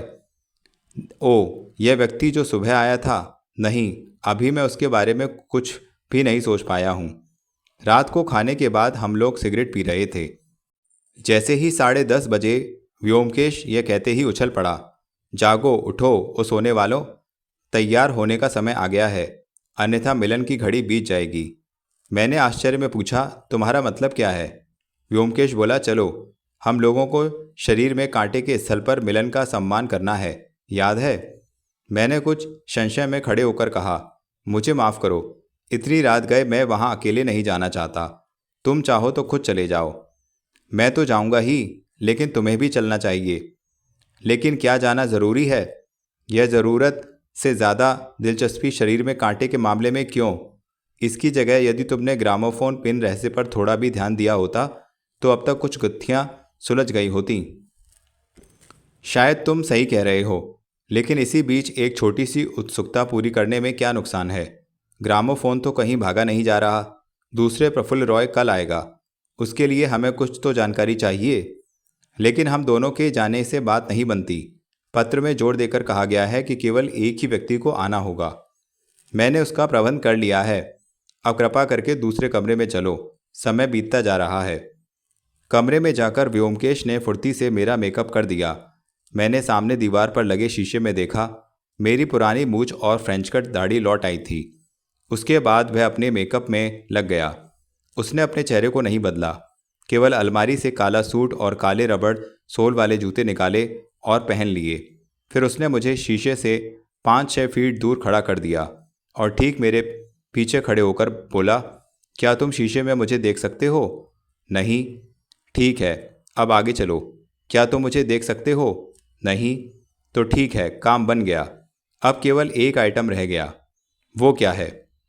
मैं जब व्योमकेश के कमरे में घुसा तो 2 अंडाकार चीनी मिट्टी की प्लेटें मेज पर रखी दिखाई दी, ठीक वैसी जिनमें रेस्तरां में मटन चाप परोसा जाता है। उसने एक प्लेट को मेरे सीने पर रखकर एक चौड़े कपड़े से कसकर बांध दिया और बोला, ध्यान रखना, यह फिसलनी नहीं चाहिए। अब इसके बाद तुम कोट पहनकर बटन लगा लोगे तो कुछ भी दिखाई नहीं देगा। मैंने अचकचाते हुए पूछा, यह सब क्या है? व्योमकेश हंसते हुए बोला, अरे भाई, हमें भी शस्त्रों से सुसज्जित होना है ना, मैं भी एक प्लेट लगा रहा हूँ। व्योमकेश ने दूसरी प्लेट अपनी बास्केट के अंदर लगाई और सारे बटन बंद कर लिए। उसके कपड़े से बांधने की ज़रूरत नहीं पड़ी और इस प्रकार भेस बदलकर हम लोग 11 बजे घर से निकल गए। व्योमकेश चलने से पहले फुर्ती से अलमारी से कुछ चीज़ें निकालकर अपनी पॉकेट में रखता जा रहा था। उसने कहा, क्या तुमने वह पत्र रख लिया? अरे छोड़ो, एक सादा कागज मोड़कर लिफाफे में रख लो। हमें सियादह क्रॉसिंग पर टैक्सी मिल गई। सड़कें खाली हो गई थीं, अधिकतर दुकानें भी बंद हो चुकी थीं। हमारी टैक्सी चौरंगी की ओर भागी जा रही थी। हम लोग उस स्थल पर उतर गए जहां कालीघाट और खिदिरपुर जाने वाली ट्रॉम लाइनें अलग होती हैं। टैक्सी ड्राइवर भाड़ा लेकर हॉर्न बजाते हुए चला गया। मैंने चारों ओर देखा, सड़क पर एक आदमी भी नजर नहीं आया। चारों ओर से पड़ने वाली लैंप पोस्ट की रोशनी सुनसान नगर के दृश्य को और भी भुतहा बना रही थी। मेरी घड़ी में आधी रात होने में केवल 10 मिनट शेष थे। हम लोगों ने अपने रोल को टैक्सी में ही समझ लिया था, इसलिए अब बातचीत की ज़रूरत नहीं थी। मैंने सड़क पर चलना शुरू किया। व्योमकेश एक शांत छाया के रूप में कुछ दूरी पर मेरे पीछे चल रहा था। उसके काले कपड़े और बेआवाज रबड़ के जूतों ने उसकी मौजूदगी को बिल्कुल छिपा लिया था। वह अपने कदम मेरे कदमों से मिलाते हुए मेरे से 6 फीट पीछे चल रहा था, लेकिन मुझे स्वयं लग रहा था कि मैं अकेला ही सड़क पर चल रहा हूँ। स्ट्रीट लाइटों की दूरियों के कारण रोशनी मध्यम थी। यदि सड़क के इर्द गिर्द बिल्डिंग होती तो रोशनी की प्रतिछाया बढ़कर उस स्थल को और अधिक प्रकाशमय बना सकती थी। इसके विपरीत चारों ओर के वीराने ने प्रकाश की आधी शक्ति को अपने में ही सोख लिया था। ऐसी स्थिति में कोई भी सामने से आने वाला व्यक्ति यह कह नहीं सकता है कि मैं अकेला नहीं हूँ, कि मेरे पीछे एक छाया चुपचाप मेरे कदमों के साथ चल रही है। सड़क के एक ओर की ट्रॉम लाइनें कुछ समय के लिए बंद पड़ी थीं। दूसरी ओर रेस कोर्स पर लगा सफ़ेद रेलिंग सीधे चला आ रहा था। मैंने सड़क के बीच में चलना शुरू कर दिया। कुछ दूरी पर कहीं घड़ी में 12 बजने के घंटे बजने लगे। जैसे ही घंटों की आवाज़ बंद हुई, व्योमकेश ने पीछे से दबे स्वर में कहा, अब लिफाफे को हाथ में पकड़ लो। मैं भूल ही चुका था कि व्योमकेश मेरे पीछे ही चल रहा है। मैंने फुर्ती से जेब से लिफाफा निकालकर हाथ में पकड़ लिया। सड़क पर चलते हुए मुझे 7 मिनट हो गए थे और मैंने खिदिरपुर पुल की आधी दूरी तय कर ली थी कि मुझे दूर रोशनी की एक हल्की झलक दिखाई दी। उसे देखकर मैं सजग हो गया। मेरे कानों में फिर आवाज़ सुनाई दी, वह आ रहा है, तैयार रहो। रोशनी की वह चमक तेज हो गई। कुछ ही क्षणों में स्पष्ट हो गया कि कोई वस्तु तेज रफ्तार से हमारी ओर बढ़ती चली आ रही है। उसका रंग हमारी तारकोल की सड़क से भी अधिक काला था। कुछ क्षण और बीतने पर साफ दिखने लगा कि वह एक साइकिल सवार है। मैंने चुपचाप खड़े होकर लिफाफे वाले हाथ को देने की मुद्रा में फैला दिया। मेरे सामने आते हुए साइकिल की रफ्तार कुछ धीमी पड़ गई। मैं सांस रोके खड़ा था। अब वह केवल 25 फीट की दूरी पर रह गया। मैंने स्पष्ट देखा, साइकिल सवार काला सूट पहने है और काला चश्मा पहने हुए मुझ पर दृष्टि जमाए हुए है। साइकिल की रफ्तार थोड़ी और कम हुई। वह सीधे मेरी ओर बढ़ रहा था। हमारे बीच की दूरी करीब 10 फुट रह गई थी कि एकाएक जोर से साइकिल की घंटी बज उठी और उसी समय मेरे सीने में एक जोर का झटका लगा और मैं लड़खड़ाकर गिर गया। मुझे लगा कि मेरे सीने पर लगी प्लेट टूटकर कई टुकड़ों में हो गई है और इसके बाद कुछ क्षणों में कई घटनाएं घट गईं। जैसे ही मैं लड़खड़ाकर ज़मीन पर गिरा, वैसे ही व्योमकेश उछल के मेरे सामने आ गया। साइकिल सवार उस बात के लिए कतई तैयार नहीं था कि मेरे पीछे भी कोई होगा। फिर भी उसने व्योमकेश को चकमा देने की कोशिश की, लेकिन बच नहीं पाया। व्योमकेश ने उसे झपटकर साइकिल से खींचा और एक खूंखार बाघ की तरह उस पर टूट पड़ा। जब मैं उठकर मदद के लिए आया तो देखा कि व्योमकेश उसके हाथों को पकड़े उससे जूझ रहा है। जब उसने मुझे देखा तो बोला, अजित, मेरी पॉकेट से रेशम की रस्सी निकालकर इसके दोनों हाथों को बांधो, कसकर बांधो। मैंने उसकी पॉकेट से रेशम की रस्सी निकाली और जमीन पर लेटे आदमी के दोनों हाथों को कसकर बांध दिया। व्योमकेश बोला, ठीक है अजित, तुमने इन महानुभाव को नहीं पहचाना? यह है हमारे मित्र प्रफुल्ल रॉय, जो सुबह सुबह हमारे यहाँ आए थे। और यदि पूरा ही जानना चाहते हो तो सुनो, ग्रामोफोन पिन रहस्य के प्रणेता भी यही हैं। उसने उस व्यक्ति की आंखों से काला चश्मा हटा दिया। इन शब्दों को सुनकर मेरा क्या हाल हुआ मैं वर्णन नहीं कर सकता। लेकिन प्रफुल्ल रॉय एक विशैली हंसी के बाद बोला, व्योमकेश बाबू, आप मेरी छाती पर से अब तो हट सकते हैं, मैं अब भाग नहीं सकूंगा।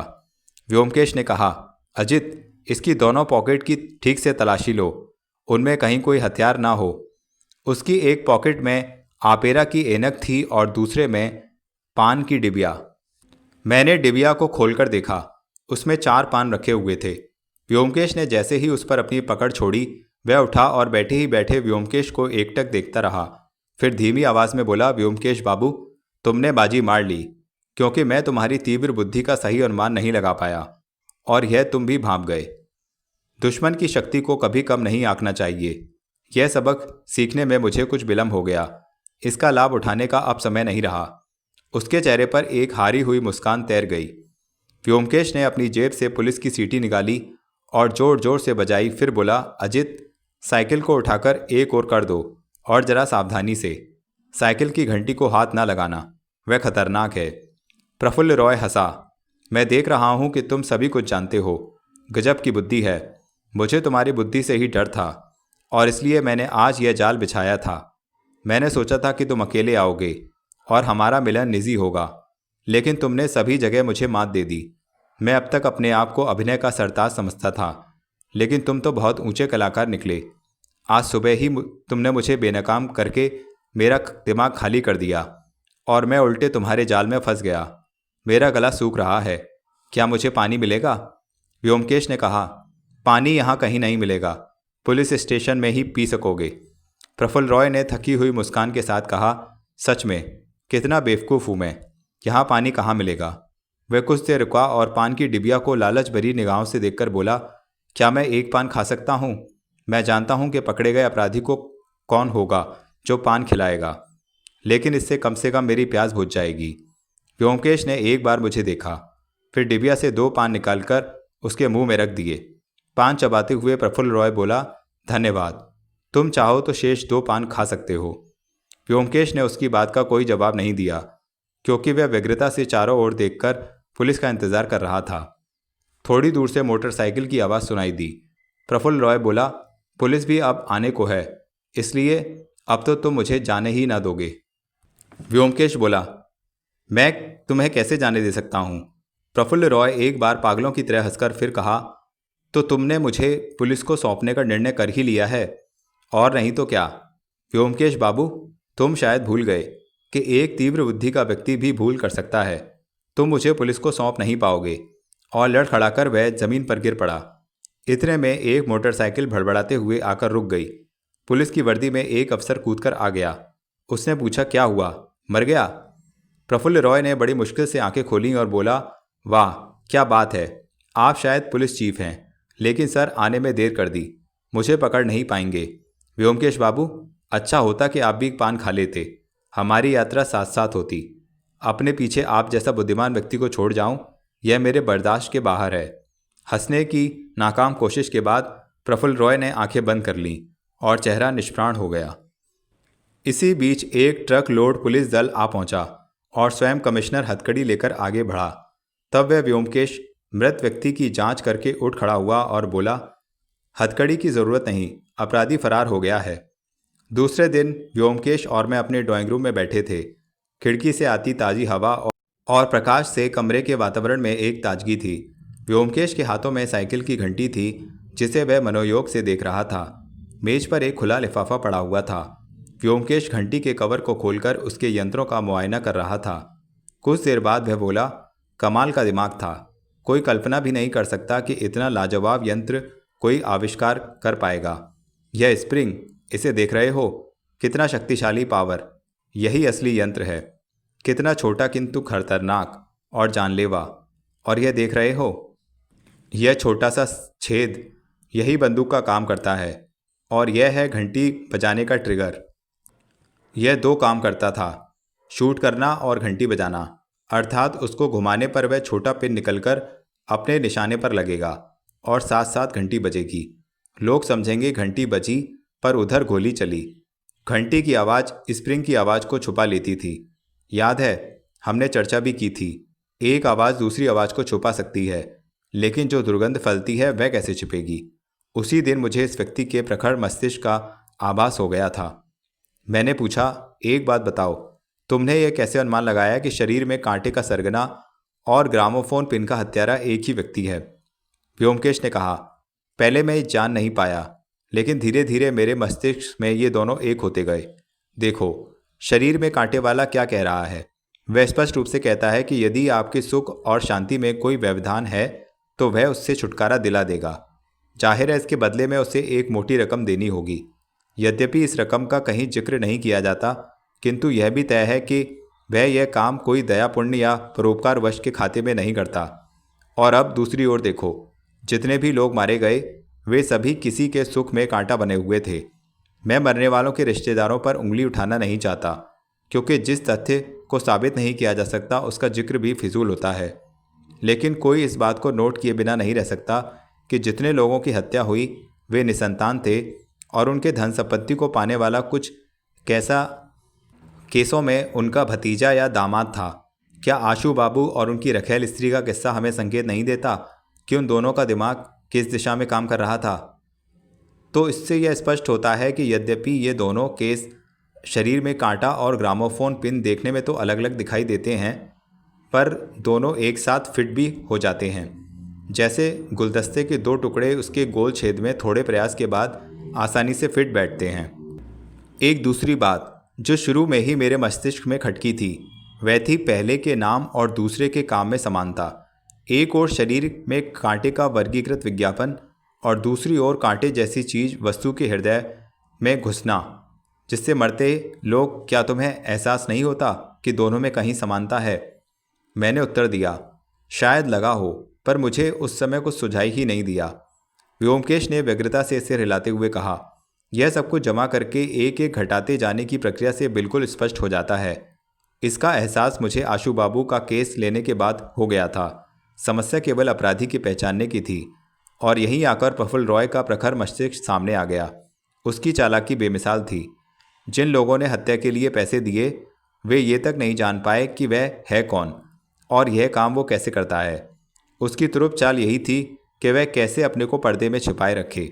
मैं नहीं जानता कि मैं कभी उसका पता लगा भी सकता था जब तक कि वह खुद चलकर मेरे घर में नहीं आया। देखो, इसको इस प्रकार समझो, जब तुम उसके आमंत्रण पर लैंप पोस्ट पर खड़े थे तो तुम्हारे आचरण से उसको कुछ संदेह जरूर हुआ था। फिर भी उसने जुआ खेला और वह पत्र तुम्हारे पॉकेट में पहुंचाया और अपना संदेह मिटाने के उद्देश्य से तुम्हारा पीछा भी किया। लेकिन जब तुम आधे कलकत्ता का चक्कर लगाकर घर में घुसे तो वह जान गया कि तुम मेरे ही दूत हो। वह पहले ही जान गया था कि आशु बाबू का केस मेरे हाथ में आ गया है, इसलिए उसे पूरा विश्वास हो गया था कि मुझे सब कुछ पता चल गया है। उसकी जगह कोई और होता तो वह अपनी योजना छोड़कर भाग खड़ा होता, किंतु प्रफुल्ल रॉय अपनी अतिशय जिद के कारण मेरे पास आया ताकि वह यह पता कर सके कि मैं कितना कुछ जानता हूँ और शरीर में कांटे के केस में क्या कहना चाहता हूँ। यह करके वह कोई जोखिम नहीं उठा रहा था, क्योंकि मेरे लिए यह पता करना असंभव था कि शरीर में कांटे के और ग्रामोफोन पिन दोनों रहस्यों का प्रणेता वही है, और यदि मैं जान भी लेता तो भी मैं किसी भी सूरत में उसको अपराधी नहीं ठहरा सकता। लेकिन उसने यहाँ एक भूल कर दी थी, और वो क्या है? वह यह कल्पना नहीं कर पाया कि उस सुबह मैं उसका ही इंतज़ार कर रहा था, क्योंकि मैं यह जान गया था कि इन सब की जानकारी लेने के लिए वह मेरे पास जरूर आएगा। तुम जान गए थे तो तुमने पकड़वाया क्यों नहीं? अब देखो, कर रहे हो ना बॉडम जैसी बात। अजित, यदि उस समय मैं उसे पकड़वा देता तो मेरी सारी मेहनत बेकार हो जाती, क्योंकि मेरे पास ऐसा क्या कोई सबूत था जिसके बल पर मैं उसे हत्या का अपराधी ठहरा सकता था? मेरे पास उसे पकड़ने का एक ही रास्ता था, और वह था कि मैं उसे रंगे हाथों पकड़ूं, और यही मैंने किया। जरा सोचो, हम लोग सीने पर प्लेट बांधकर रात में क्या करने गए थे? जो भी हो, मेरे से बात करके प्रफुल्ल रॉय जान गया कि मुझे अब सब कुछ पता चल गया है। केवल यह नहीं जान पाया कि मैंने उसके मस्तिष्क को पढ़ लिया है। उसने फैसला कर लिया कि मुझे अब जिंदा छोड़ देना उसके लिए खतरनाक है, और इसलिए उसने मुझे उस रात रेसकोर्स की सड़क पर चलने के लिए आमंत्रित किया। वह जान गया था मैंने उस दिन तुम्हें भेजकर उसे गच्चा दिया था, इसलिए इस बार मैं स्वयं ही जाऊंगा। तो भी एक बात को लेकर उसके मन में अब भी संशय था कि मैं अपने साथ यदि पुलिस ले आऊं तो, इसलिए जाते समय उसने पुलिस का जिक्र किया था। पर जब उसने देखा कि पुलिस की बात को लेकर मैं क्रोधित हो गया, तब उसे इत्मीनान हो गया कि पुलिस नहीं आएगी, और मन ही मन उसने मुझे मृत मान लिया। बेचारा नटवरलाल एक छोटी सी चूक में फंस गया। इसका अफसोस उसने मरते समय प्रकट भी किया और माना कि उसने मेरी प्रखरता को कम नहीं आंकना चाहिए था। एक अंतराल के बाद व्योमकेश बोला, क्या तुम्हें याद है जब आशु बाबू पहली बार यहाँ आए थे तब मैंने उनसे पूछा था कि उन्होंने अपने सीने में झटका लगने के समय क्या कोई ध्वनि या आवाज़ सुनी थी? उन्होंने कहा था कि साइकिल की घंटी। उस समय मैंने उस बात पर अधिक गौर नहीं किया। यही एक बड़ी पहेली थी जो सुलझने का नाम नहीं ले रही थी। लेकिन जब मैंने शरीर में कांटे का पत्र पढ़ा तो तुरंत उसका हल मिल गया। तुम्हारे प्रश्न के उत्तर में मैंने कहा था कि मुझे पत्र में केवल एक ही शब्द मिला है, वह है बाइसिकल। आश्चर्य होता है कि मैंने साइकिल पर पहले क्यों ध्यान नहीं दिया। दरअसल आज जब मैं सोचता हूँ तो मुझे साइकिल के अतिरिक्त कुछ दिखाई ही नहीं देता, क्योंकि इतनी आसानी से निशंक हत्या का अन्य कोई उपाय संभव ही नहीं है। आप सड़क पर चल रहे हैं, एक साइकिल सवार सामने से आता है, वह आपको एक और हो जाने के लिए घंटी बजाता है और चला जाता है। आप सड़क पर गिर जाते हैं या कहो मर जाते हैं।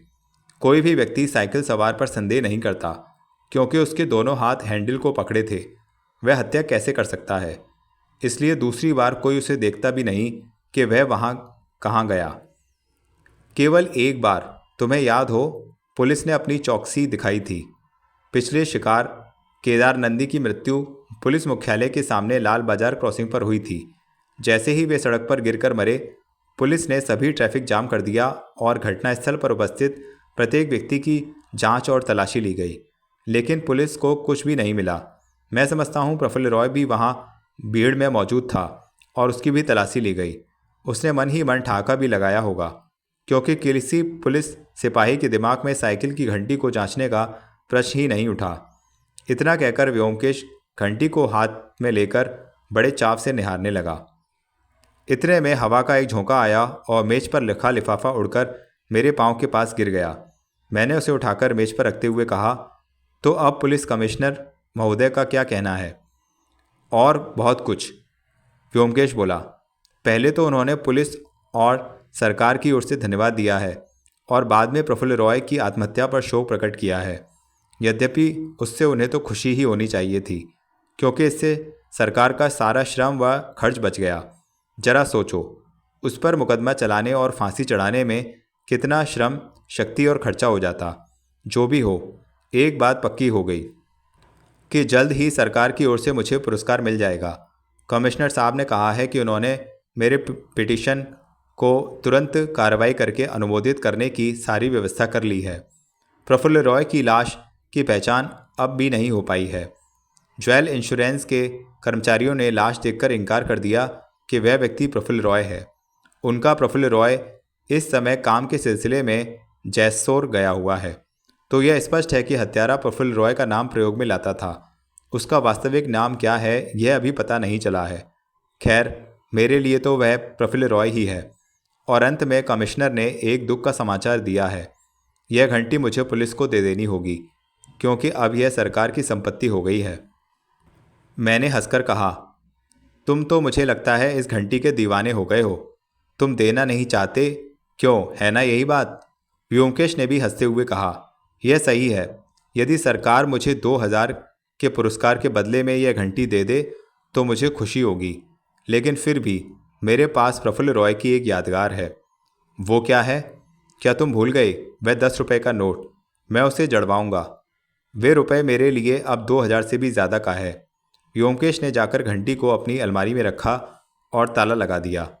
जब वह वापस आया तो मैंने पूछा, व्योमकेश, अब तो बताओ, बिल्कुल सच सच बताना, क्या तुम जानते थे ना कि पान में जहर था? व्योमकेश कुछ क्षणों तक चुप रहा, फिर बोला, देखो, जानकारी में और अज्ञान के बीच का कुछ भाग अनिश्चय का होता है, जिसे हम संभावना का क्षेत्र कह सकते हैं। फिर कुछ ही देर बाद बोला, क्या समझते हो, क्या यह उचित होता कि यदि प्रफुल्ल रॉय की मृत्यु एक साधारण अपराधी की तरह होती? मैं नहीं समझता। इसके विपरीत उसका अंत बहुत मौजूद था। उसने यह दिखा दिया कि हाथ पैर बांधे एक अपराधी के रूप में भी उसने कितने सहज रूप से मृत्यु का वर्ण किया। क्या यह कम कलाकार था? मेरे पास इसका कोई उत्तर नहीं था, क्योंकि एक सत्यान्वेषी के मन में अपने अपराधी के लिए कब और कहाँ प्रशंसा और सहानुभूति पैदा होती है, इस दुर्गम मार्ग की कल्पना करना मेरे लिए आसान नहीं था। पोस्टमैन। आवाज़ सुनते ही हम दोनों ने उत्सुकता से आगंतुक को देखा। व्योमकेश के नाम रजिस्टर्ड पत्र था। उसने पत्र लेकर खोला।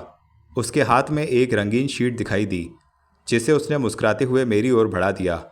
मैंने देखा, आशु बाबू की ओर से भेजा गया 1000 रुपये का चेक था। तो दोस्तों, इस प्रकार व्योमकेश बख्शी की दूसरी कहानी समाप्त हुई। आशा करता हूँ आपको यह कहानी अवश्य पसंद आई होगी। तो जल्दी से चैनल सब्सक्राइब कर लें यदि नहीं किया है तो। वीडियो को लाइक करें, शेयर करें और कमेंट में हमें ज़रूर बताएं। अपने फ्रेंड्स रिलेटिव्स को इसके बारे में बताएं। धन्यवाद।